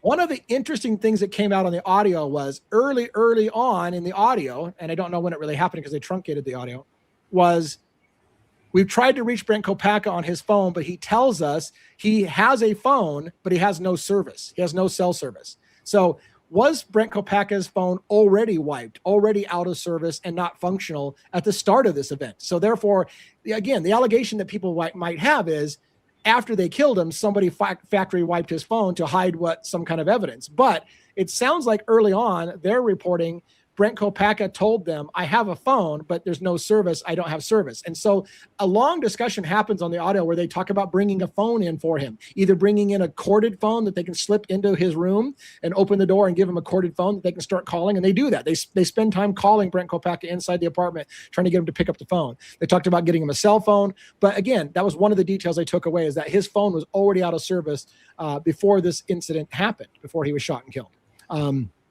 And then one of the other key takeaways is this, and there's probably more that I'm missing, but I'll open it up for the panelists. several times a dispatcher will say, they're reporting Brent Kopacka said, and then you can't hear anything. They've redacted what he said. Several times they said, Brent said, and then it goes blank. Brent said, and then it goes blank. Only one time, clear as fucking day, Brent just said he's going to start shooting people in the parking lot. That's the one you get to hear. You get to hear unredacted. Brent just said he's going to start shooting people in the parking lot. They'll leave that in, but we didn't hear anything else Brent said, because when they say Brent just said, they redact it out.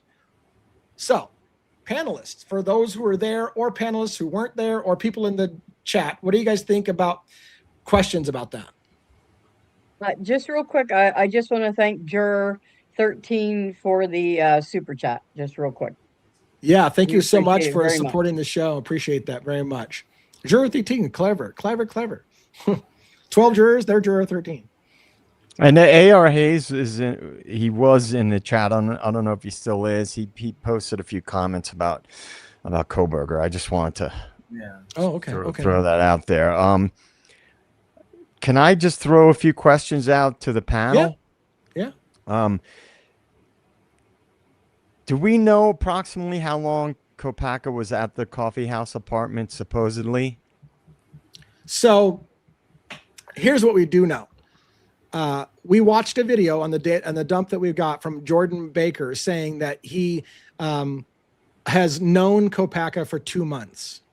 So there's some indication these guys were only in that apartment together for about 2 months. And it's interesting because, again, in June, there's an altercation caught on body-worn camera with Kopacka where he tells the officers he lives at the Pimlico Apartments. So which would be 5 months before the murders. So did something happen between 5 months ago when he was at the Pimlico Apartments, and then he only recently in the last 2 months moved to the coffee house apartments? That's a possible scenario, because this guy says, I've only known him for 2 months. So somebody just moved in within the last 2 months, whether it was him moved in and Kopacka was already there, or Kopacka moved in, but they had only had a relationship for 2 months at the coffee house apartment. So that's one question. One more thing about that before you talk, Joe, is they also pointed out, and we mentioned this many, many times, during that interview with Jordan Baker, it's clear nobody had any fucking furniture in that apartment. He even says, some of my stuff is there. He tells the cops that he needs his medication, which is going to be on the floor, because apparently nobody has any furniture in this place. Nobody has any furniture. So he mentions, hey, the only reason I need to go back to that apartment is because some of my stuff is there. Well, where's the rest of your stuff? So it makes me wonder, were these guys living there, or was it a temporary situation? So. Yeah, the main reason I brought that question up is because that guy may have known Kopacka before they were roommates, and that's how he became a roommate, because he was out of his place, because he was at a hotel, right? When in that other video, correct, where he was acting psychotic. Yeah. Yes. So I'm wondering, just after the murders, did he think he would be a suspect and he was paranoid about that, and so he bailed on the Pimlico Apartments?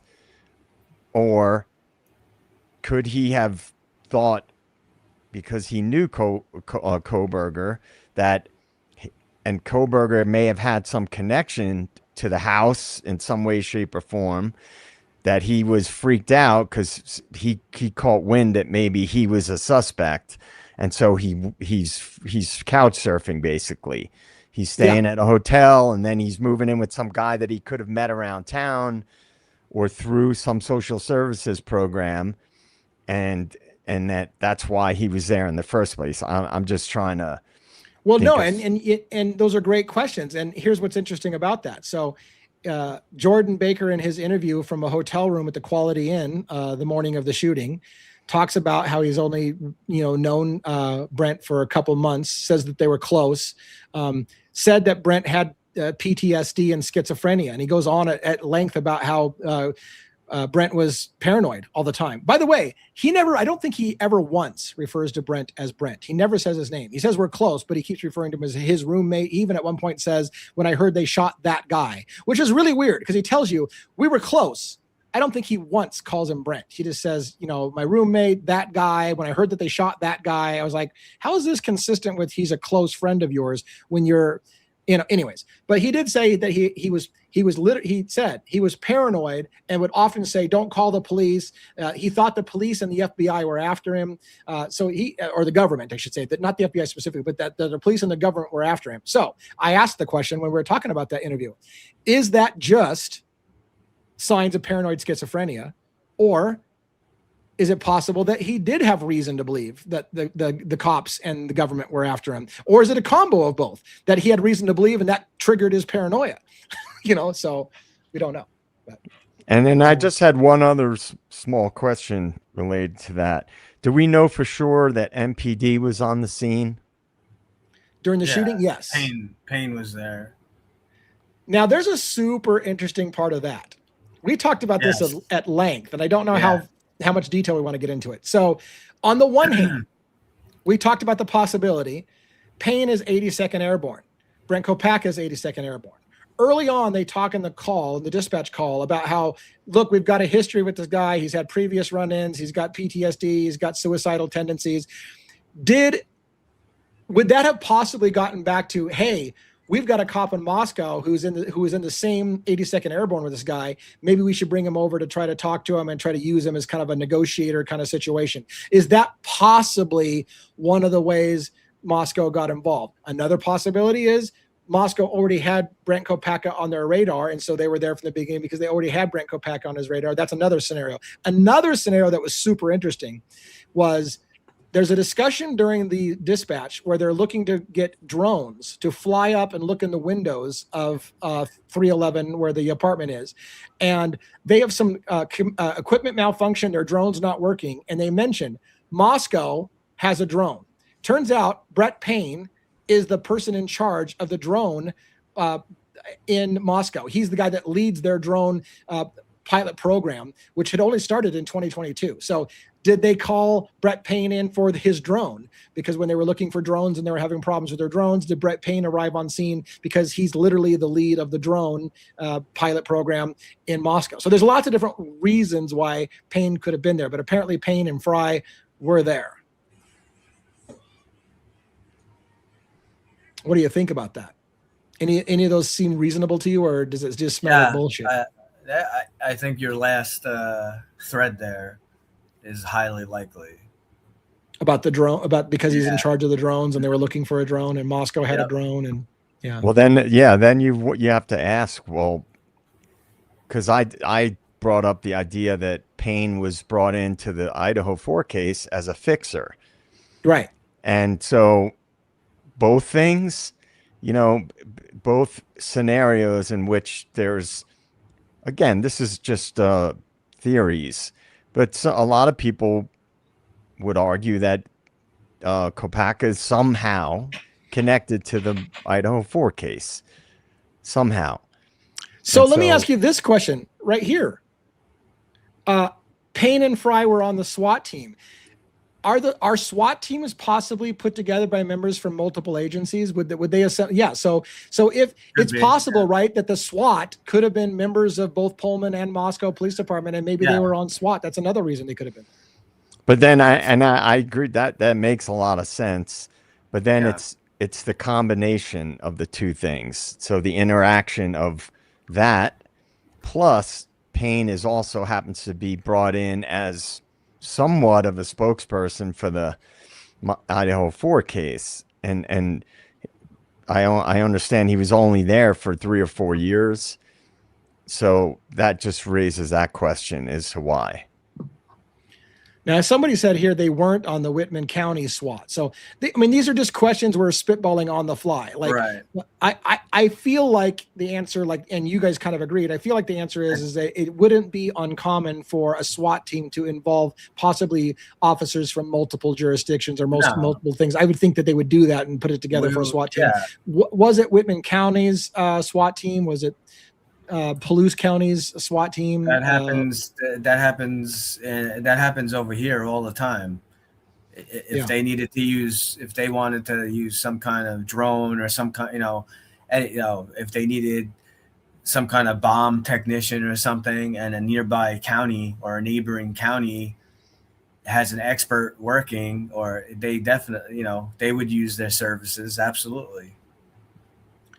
I'll tell you another thing that, so here's the thing, like, I feel like this is proof that we're intellectually honest, right? We could all double down on our theory that there's no excuse for Payne to be there and Fry to be there, and therefore it's a major cover up and this stinks to high heaven. And yet we're being intellectually honest. We're saying, look, if they were members of SWAT, that could be why they're there. If Payne's in charge of the drone pilot program in Moscow and they were having problems with drones, that could be a reason why Payne is there. So we're not being biased in saying it only happened one way. We're keeping open-minded, and that's the way everybody should be, is work through this. And at the end of the day, won't we all be fucking shocked if every single craziness in this case can be explained away? I highly doubt it, because as Joe would say, if it was any one thing, you might be able to excuse it. But when there's so many things lined up, at some point it becomes ridiculous, all the things that have to be excused away. But I wanted to point out another thing that we may have gotten tricked on, but I'm not sure we were tricked on. Meaning, so Dago and I were talking at length about whether or not shots really were fired that night, right? Because a lot of this has to do with Brent Kopakis started shooting at people or shooting at officers, and this is why they had to end his life. And yet, there has been very little proof that he shot at anybody. So as Dago and 1-1 and I and the team are all listening to the dispatch, they start reporting tons of shots. Shots fired, and Dago started counting it. Every single time they would say again, another shot was fired, he'd put his finger up like there's 3, there's 4, there's 5. We got to like 10 shots fired. There was probably more, and they were constant.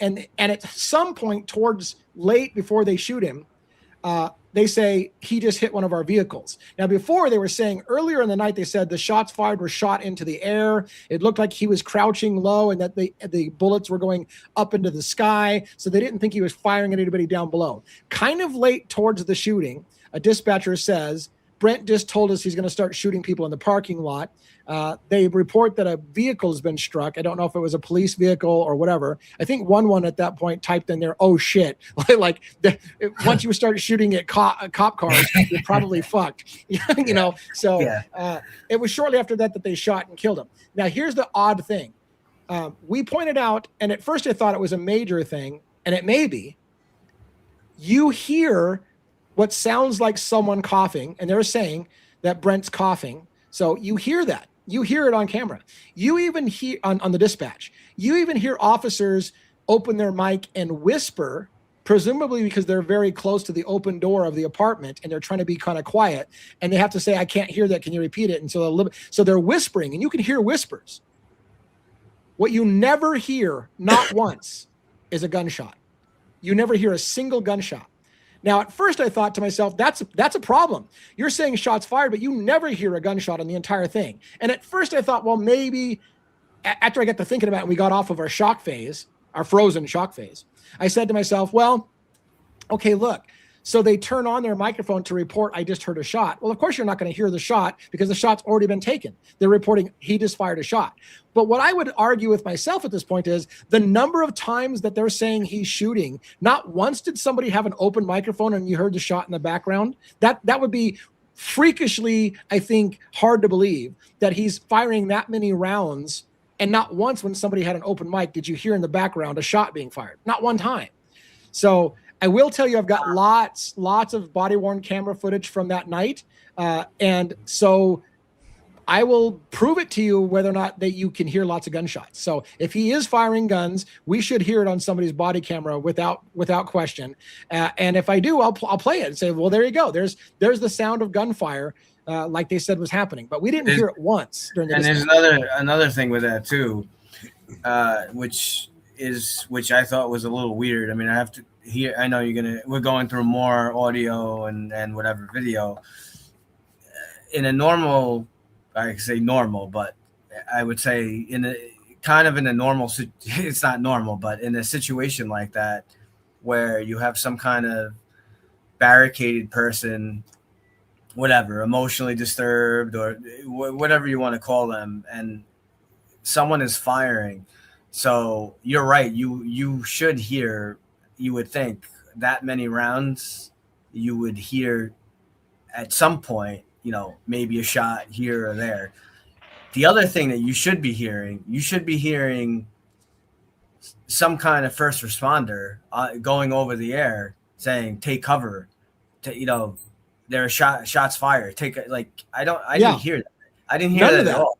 You would hear it. Doesn't yes, this is a SWAT team. It doesn't matter. It's a SWAT team. They're not indestructible to bullets. And I will say, that's a huge red flag to me. It is a red flag to me, and I'll tell you this: I realize it's a very different scenario, but in 2012, with the shooting of the Aurora, Colorado theater by James Egan Holmes, I remember clearly hearing the police and fire dispatch, and an officer would get on the microphone, and you would hear in the background, boom, boom, boom, boom, boom. You can hear the gun going off. Like you can hear the shooter still actively shooting while they're called. People are calling in on the phone to 911, and you can hear bam, bam, bam, bam, bam. Like you can pick up those gunshots on those calls. So why do we hear no gunshots on this dispatch, which kind of bothers me again, but I don't know. So Viviana Marie said in the chat, I just caught it a little bit ago, that MPD was not on the scene pretty decisely. So I wonder if someone else can. That's MPD was on the scene from this moment. Go ahead. They were. They go jump in. They were. Dago's feeding it. Yeah, go ahead. They were definitely on scene. You can actually hear Chief Fry, his voice go over the radio traffic more than once. They referenced Moscow in the radio traffic many, many times. So yeah, they were definitely on scene there at that point. Yeah, they were on scene first. I think sorry, not MPD. Pullman was on scene first, but Moscow's talked about on there as well. Yeah. And Dago, I don't know if you're being quiet. Somebody said Dago's not talking. Are we talking over you, buddy? Or are you just getting some snack there or what? No, I'm sucking on a piece of candy. Sorry. I don't want to overstep anybody. No. I mean, I'm probably talking a bit too much. I mean, no. So the big thing that bothers me about this whole thing with Kopacka is why was if things happened like they say happened, why was the place not evacuated? You have a guy with a gun who could have shot through a floor, shot through walls. You have cops in an apartment setting up like a staging scene where a mother and her son are still there watching all this with the cops in the room in the apartment with them. I mean, why was this? You've got tear gas, you've got everything else that could have gone through the ventilation systems into other apartments, depending on, I don't know what kind of heating is in the building, but if it's all, if there's forced hot air or anything, I mean, just the sheer disregard for the safety of other people in that building and neighboring buildings is just despicable. I mean, that's one of the first things that came to my mind when this whole thing went down is why would you not do that if things are real? If I recall, correct me if I'm wrong, Dago, on one, but if I recall, we all kind of laughed when for quite some time there's, he's fired more shots, he's fired more shots. And at some point after a bunch of shots, they go, we should probably evacuate the building at this point. Yeah. I was like, really? Like at this point, after all these gunshots, you maybe we should evacuate the building. Can I ask this question of you guys? One, you might know the answer. Is it possible that MPD wasn't physically at the scene, but because it was a local major event, because you have your different channels, that they were on that channel getting updates? Here's the thing. I'm watching the chat and I'm reading what you're reading, Joe. Yeah. I was told very early on that there were at least three MPD officers on scene. I don't know what FOIA they're reading. I haven't seen it. So if I'm wrong, I'm wrong. I've said that before. I swear I hear, for one, I heard first off, I'm going to finish what I was saying. I was told they were there. There were at least 3: Payne, Fry, and I think it was Baker, Blaker. Blaker. Sorry. Yeah. Okay, that's what I heard very early on in the case about that. Then, as I listened to it before, multiple people said that you can, and it sounded like him to me too. You can hear Fry on the radio traffic. That's 2. And then when we looked into the whole the drone thing, if they used MPD's drones and their drone system, Brett Payne absolutely runs that. I pulled the article and showed it today. So therefore, in terms of the reason, now if for whatever reason I'm wrong, then I'm sorry, I'm wrong. But I'm basing it off of what I was told early on, what I understood, and what I swear I hear today. So I'm just saying. And no, it's good. Thank you for the clarification. I didn't know. They do work together on regular basis, is because they share the same 911 center. And I'm sure mutual aid, they're so close that it could be. But I'm just saying that's how it was explained to me. So it is what it is. I think Payne would be there, absolutely. Knowing now that he was in charge of the drone program for MPD, he definitely would have reason to be there. Gotcha. Yeah, absolutely. If there's a document that I haven't seen, if anybody has it, show it to me. I'll read it. And like I said, I have no problem being wrong if I am wrong. I'm just repeating what I had learned 3 years ago about that whole scenario. I'm sorry. So, it was also interesting. We didn't talk about this yet, but Joe probably hasn't heard this. It was interesting that during one point in the dispatch, they said that Brent had apparently started a fire in his room. And then they said the smoke looked like it was going out and he put the fire out or something like that. And I don't remember hearing anything about him starting, because that's the point actually that he decided to talk about evacuating the apartment, was that he was setting his apartment on fire. And they were like, maybe we should get everybody out of the apartment because he's setting the apartment on fire. And then they're like, well, it looks like the smoke's dissipating or whatever. So he must have put it out. I thought that was a weird exchange in that whole thing as well. But absolutely. And I missed that part. I was just wanted to jump in too. Obviously, we have to go by the documents and the stuff that we get. Sure. But remember, there are a lot of inconsistencies too. Let me just remind you about the coroner, right? If you want to go by what the coroner said and the statement and their official thing, that the coroner got on scene at 5 p.m. and we know that's not true. The coroner was there at 12 o'clock or 12:30, whatever it was. So. Lucy, is there a document that I don't have that I don't know about, that I haven't read or something in regard to this? Because if we're wrong, show it. Right. If I am wrong, I want to show us the document. I want to be absolutely on it. So show me the document, please. If there's one. It is some, I mean, I'm not trying to attack anybody, but it is sometimes frustrating when people say, well, read the documents, like to challenge what we're saying. Well, if you've got something, trust me, everybody on this panel reads documents. We're reading documents all the time. We're breaking down documents. We're talking about them. So just dropping, and again, don't take it the wrong way. I'm not attacking you, but anybody that does the whole, well, read the documents, you're not saying anything. We do read the documents. If you've got something that we're missing, point it out to us. Tell us what page, what document. We'll read it online. We'll read it in front of everybody. But just giving a read the documents or watch the body cams, we are watching them. So if you're making a point, you got to make that point clear. I definitely don't want to put out any more misinformation than there needs to be put out there. I definitely want to know the fact if it's there. So yeah, if there is one and I don't have it, I haven't seen it, and you have the ability, please send it. I definitely want to read it. Yeah. I mean, I listened to you guys today for as long as I could. So I listened for a while, but I missed a lot when you guys were going over that stuff. Fuck, guys, this case, man. I know. I've never been so mentally exhausted from such a crazy. Could be because I get it, the Kopaka thing. We can't prove the connections at this point, or any connections. But man, there's just so many things, and people that question, I've posted things, I've seen comments, I read the comments.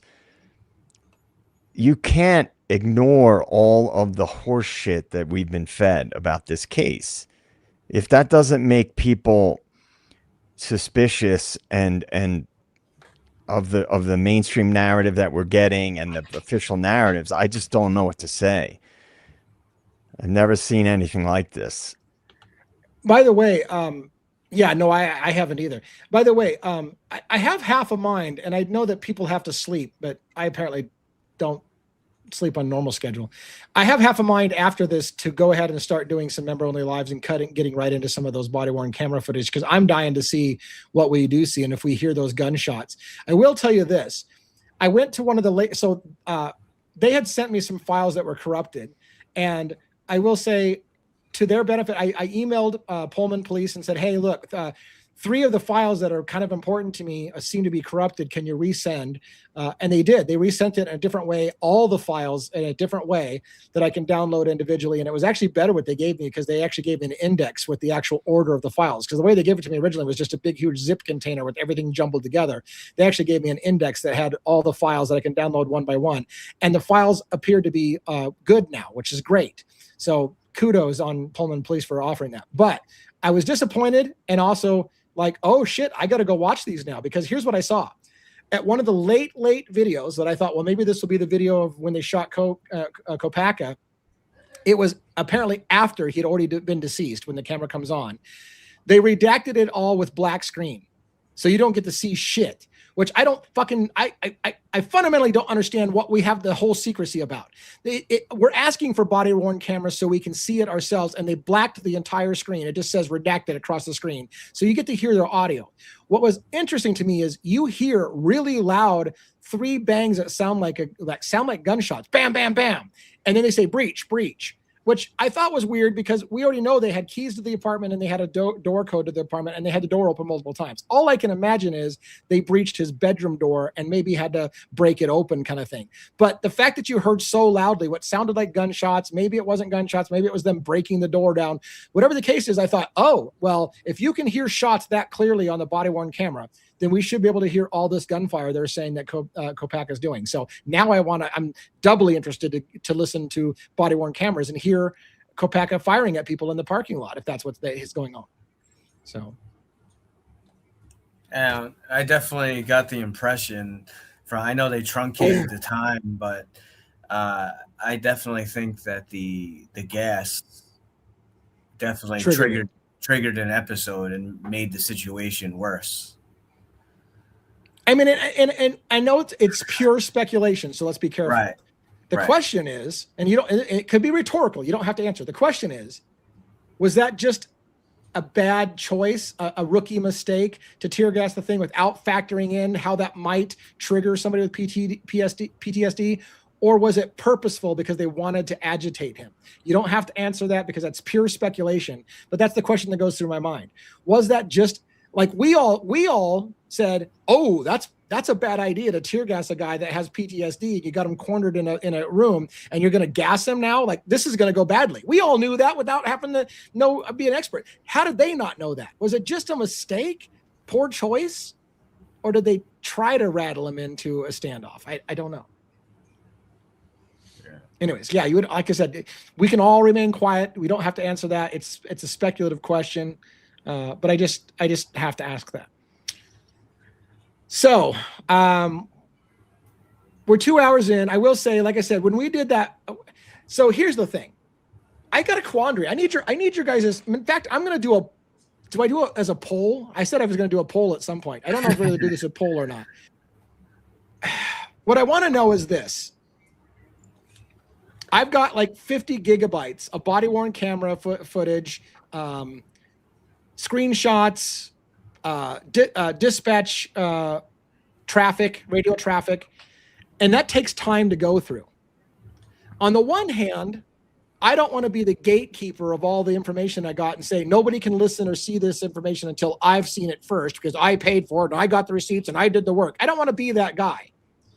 By the same token, I don't want to be behind as everybody's digging into us. I don't know whether, and again, I don't know what's on there. I already will tell you, one thing that I was worried about was during the interview with one of the roommates, he literally tells them about his mental health conditions and the medications that he's taking by name of the drug. That could be considered HIPAA information, right? What medications he's taking is none of our business. And they didn't redact that out. So the part of me says, it would be irresponsible for me to unleash that on the public and say, here, everybody, have these files, when it could have HIPAA related information. It could have something that should have been redacted and wasn't. Sure, I can stand behind it's not my fault. You're the one that released it to me, but I've got all these quandaries.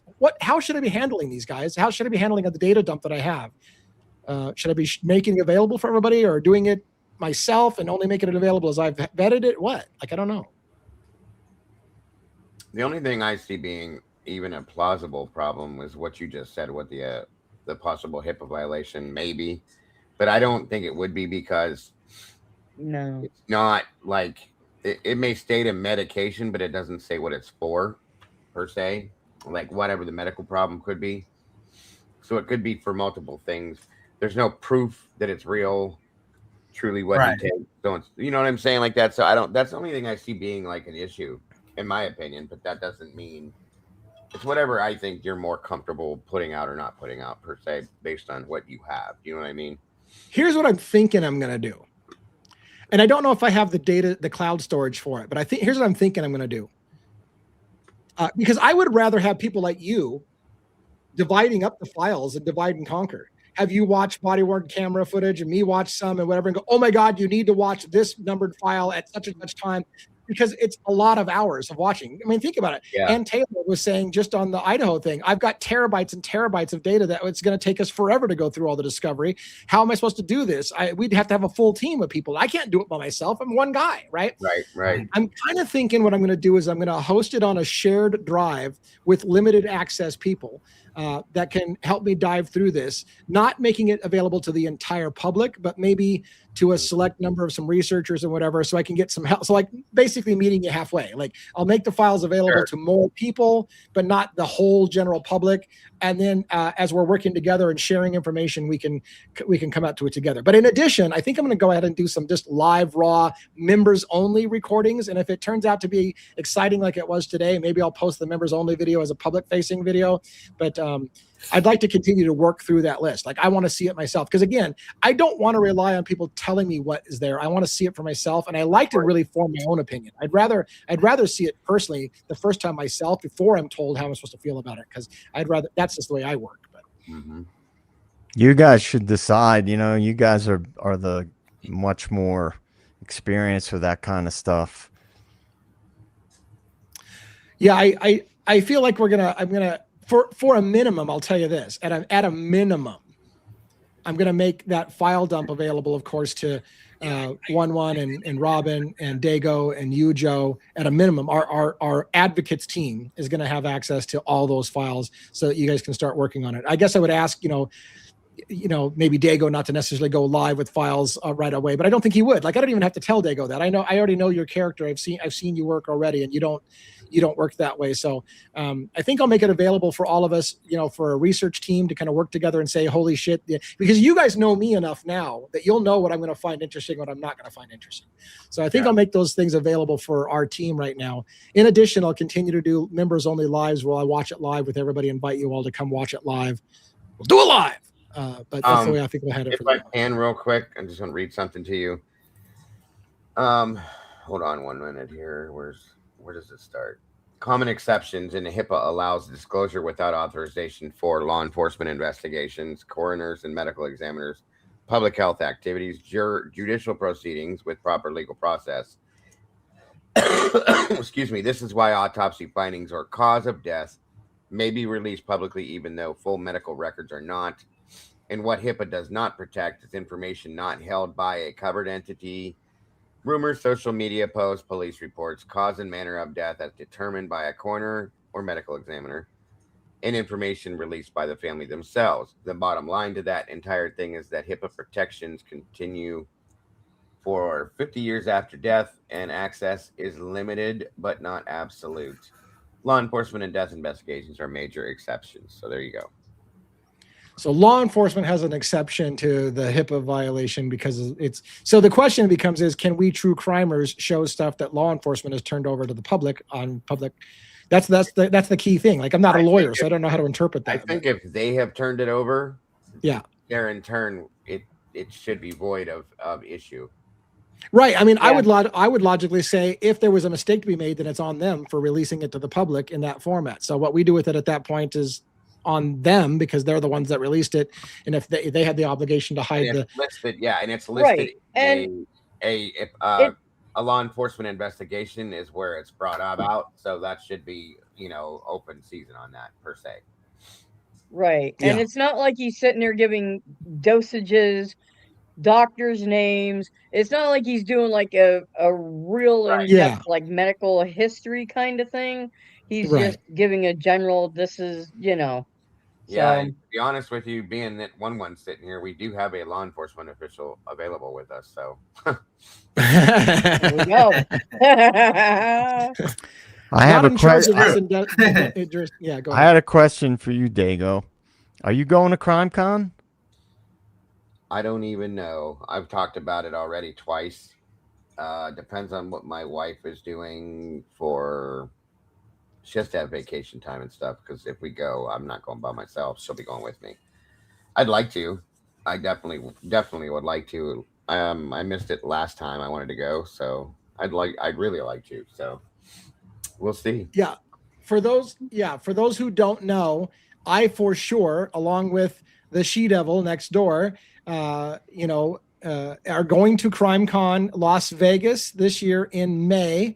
It's at the Caesars Palace in Vegas, and we've already got our tickets. Another reason why I want to go is because it's in Vegas this year. I thought that'd be a hell of a trip. Yeah, because it gives you other stuff to do when you're not in the CrimeCon committee. So anyway, so with that in mind, I would love, now that we're a little bigger channel and people know who we are, please, by all means, consider coming to Vegas and hanging out, even if you don't go to, because CrimeCon's expensive. And I will say this, CrimeCon is pretty pro law enforcement, and there's nothing wrong with pro law enforcement. I'm even pro law enforcement, despite how much I bust their nuts sometimes. I just don't like bad policing, right? But I don't have any problems with cops. I think cops are necessary. I think law is necessary. So, but anyways, what I'm saying is, CrimeCon is a lot of here's how we caught the bad guys, not a whole lot of presumption of innocence.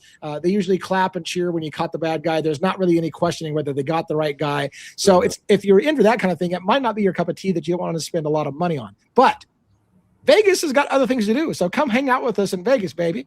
And we'll meet up after CrimeCon things. If you go to CrimeCon sessions, maybe we'll sit together in the CrimeCon session and talk about it. We'll have some drinks. We'll get a little crazy. Shit. Ron and I will have a room, so you can come hang out in our room.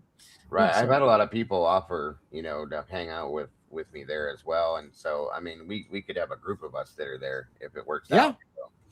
For sure. And we could probably get a little room if there's enough of us that, if there's 20 of us that get together, we could probably find a little place to go have a group room or huddle room or, dinner or something like that. So looks like you've got people in here who have a ticket to CrimeCon. So I will try to find a way on the website of our website, devilsadvocates.info, to coordinate people meeting up in Vegas so that we don't go there and not meet each other when we were all there at the same time. So I want to make it obvious how we can meet up if you guys want to go. And I think, Joe, you are going, right? Or at least you're certainly thinking Yeah, about I'm it. planning to go. It's a good time of the year for me because it's off season and I could take time off and whatnot.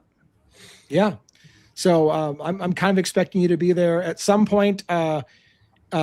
Bertie and his wife were thinking about going, but they don't talk about it a lot lately. So I don't know if they're going or not, but again, there's still months to prepare, but tickets go fast. If you want the premium tickets, which are really freaking expensive, they go first, I think. So general admission tickets might be there, but they have a gold level and a platinum level tickets, which get you closer and closer to the stage and get you to some of the elbow bumping with Brian Enton if you want to meet him, or Nancy Grace or whatever. So if you buy those tickets, you can do that.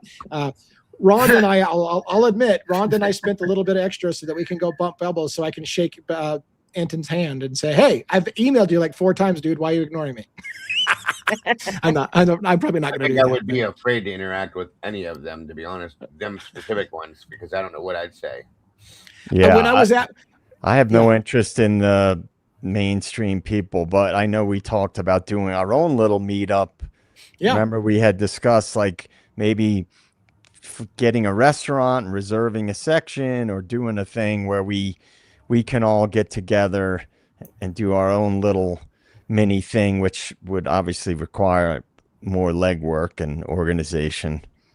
Yeah, and when I was at CrimeCon, the first day, the early registration day, they opened up like a half day before the actual main registration for early registration, and I was seeing all the TV personalities there. I saw Enton there. I saw Vinnie Politan from Court TV. I was within feet with a bunch of celebrity type TV folks that are mainstream things. They were all there, kind of in their scrubbies, civilian clothes, early check-in kind of thing. So it was kind of cool seeing that. But of course, none of them know who the hell I am. So it is what it is. But yeah, so come to CrimeCon this year and hang out and let's try to meet up after the show, which would be fun. I'd love that. I would love it because I don't think I'm going to spend a lot of money this year and go to show. I usually, when I'm in Vegas, I go to shows and watch Cirque du Soleil shows and stuff like that. But I don't think I'm going to do that this time. I'd rather hang out with you guys. So if you guys want to come in there, make sure you do that. All right, Let's wrap it up, guys. Let's go around the horn.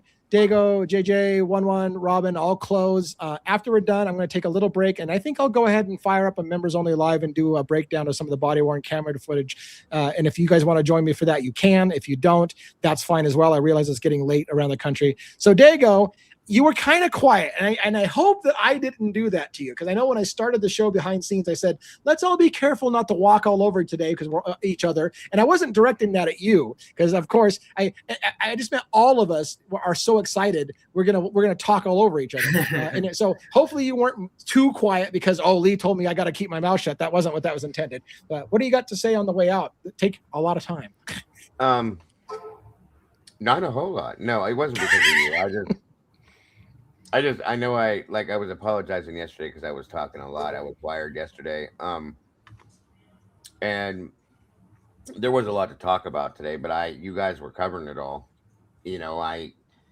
Anything to add to it was already said. So I was just listening very intently, listening and watching chat and all this kind of stuff. So well, I definitely want to make sure you have space, because you got a lot of your people watching us as well, and I don't want you to ever feel like you don't have space to talk on this show. So hopefully it wasn't anything like that. No worries with that. No, by no means. Because believe me, I'm a big mouth. I would have stepped in if I really wanted to and spoke up. But no, it was perfectly fine. No worries whatsoever about that. Well, thanks again for joining us on panel. Also, thanks for that amazing 3 hours of live that we did today. And again, if you happen to be a late nighter, maybe you can join me again later tonight, and which won't be long. Like, I'm going to shut down, take a short break, and I'll be back within 20, 30 minutes at best, probably 20 minutes. As long as I don't fall asleep, I'll be here. All right. JJ, what do you got for closing tonight? Oh man. Well, thank you again, guys. And thank you to everybody in the den and Dago's crew. I did start watching Soaked in Bleach again, and because it's been a while since I watched it. I had to search for it. It wasn't on Amazon. It wasn't on Apple TV. It wasn't on Hulu. It wasn't on Netflix. You gotta pay for it now. Yeah. But YouTube, for which I have a paid subscription, has versions of it. Some of them have like German subtitles and stuff. So I started rewatching that and also digging into some of the darker corners of the case on Reddit to prepare for Sunday.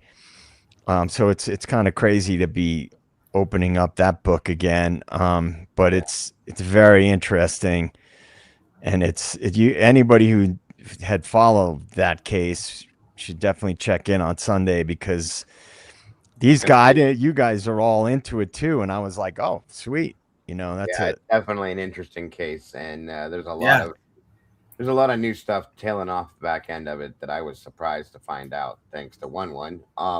That really kind of like completely turned me in a different direction with it. So I'm looking forward to learning that stuff, and some other things that there's so much to it. There's a couple things I know I didn't touch on. I didn't get a chance to. But it's going to be fun, I think. It's very interesting for anybody that has not looked into it. I think you're going to be impressed. Yeah, I'm looking forward to it. And, I just think I really do feel like DA is digging into some things that with, like what you guys did today with Dago and DA, and what 1-1 has been talking about, because I get the messages on Discord. 1-1 and I go back and forth about stuff. But anyway, you guys are all killing it, and I'm thankful to be a part of it. Yeah, and you're a very important part of the show, so we appreciate you as well. So thank you very much for that. And one, what do you got for? Are you really a cop, man? Are I you think really a so. cop? One man, you get to talk away out. Yeah. Thanks everyone for being here. Great panel, great discussion as always. Um, Thanks for leading us, Lee. The live earlier was great. I will try to jump on when you're doing those audio analysis and the further stuff with Kopaka. Super interesting. We see like as more days and days go by, more layers of the onion get unpeeled. I do think hopefully maybe eventually you know there'll be some kind of whistleblower. I think I do believe JJ was on the ball with that. I think if we do get some kind of whistleblower, it will make a big change in this case. So thanks to Dago and thanks to the True Crime Cafe friends and meatballs and all you guys over there. We have a great like partnership going on here. I love hanging out over there. Although today I felt like counting paint chips on the ceiling, watching that interview, but I felt like I would have rather eaten paint chips. Oh yeah, it was, but all good stuff. We have to we got to see all these interviews, and that's how we get to the finish line, hopefully. So make sure you remember to subscribe. Also, thanks to Robin, definitely for helping to organize everything and.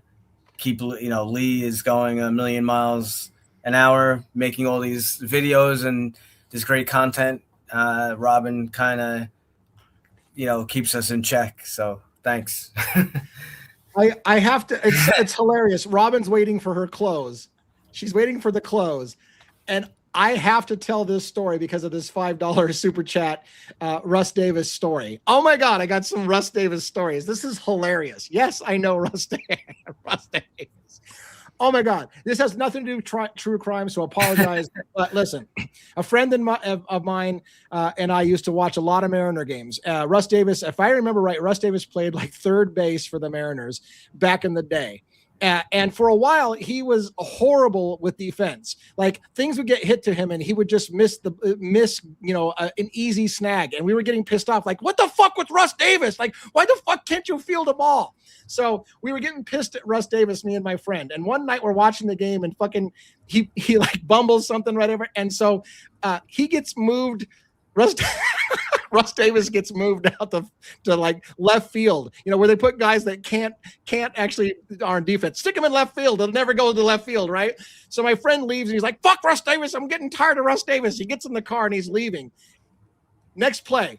High fly ball to left field to Russ Davis, and he fucking dropped the ball. My friend flipped the ball outside. He fucking dropped the ball. I held the ball. Anyways, that's my Russ Davis story. We lost our shit. They moved him out to left field, and he still dropped the ball. But yeah, it's hilarious. No disrespect to Russ Davis. It's funny shit watching Russ Davis play.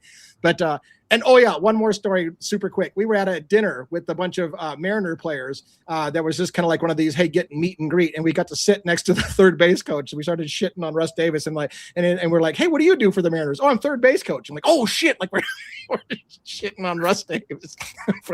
Anyways, yeah. All right, Robin. Shit, that had nothing to do with true crime. How you doing? You got to close for the day? It just, you guys are just all amazing. Like the panel. I mean, Dago's crew, the den. I mean, I just loved. Unfortunately, I couldn't be there today because I have this stupid thing called a job. But it's so cool. Was after work we were watching the live from today, and I just love seeing everyone in the chat. So even during the day, we have people who are tuning in to these member only lives, or whatever. So you guys had to come out for all of this. The replay crew, you guys are just amazing. The fuckery continues, the douchebaggery continues, and it doesn't show any signs of stopping. So yeah, but thank you guys for all tuning in, being on this panel with all you guys. Lee, thank you for that opportunity to be here. So yeah, so it's just and we're just gonna keep pressing on. I saw more than one person say in the members only live, this is great. I love spending. I'm at work. I got headphones on and I get to listen to you guys while I'm at work. And I'm like, oh, the boss is going to get pictures. You're sitting there listening to the True Crime Cube. That we got to share people's work day with them today as they just listened to us break down, police dispatch audios. So it was very cool to do that kind of thing. Well, so and you know what too? It gave our international audience a chance to hang out with us. Outside of like 3 a.m. for them. So because I think Cat Farm said that earlier today. She was like, I got to hang out with you guys, and I don't normally get a chance. And so it was really cool. Yeah. Very cool. Well, so there's nothing wrong with, and it's members only content. So that gives you an incentive to spend the whole whopping $2.99 to become a member. And if you want some members only content, and again, some of the juicier tidbits we'll splice out and talk about on the lives at night like this for the public, so you don't miss it. But if you want that raw reaction, raw hangout with the team, members only is a great way to do that. So again, I'm going to close down now and say good night. I'm going to take about maybe a 15-20 minute break, and then I'll fire up a schedule of members only live, and hopefully Dago and 1-1 and whoever, Robin, JJ, if you have time. I know it's getting later for everybody, especially on the East Coast, but anyone who wants to come in, I just want to keep at it because I got so much work to do that since I have some energy, I'm just going to do it. And so, yeah, there we are. Have a great night, everybody. Thanks for coming. It was a great show again, and we'll catch you tomorrow. Take care, everybody. Bye, guys. Bye, everybody.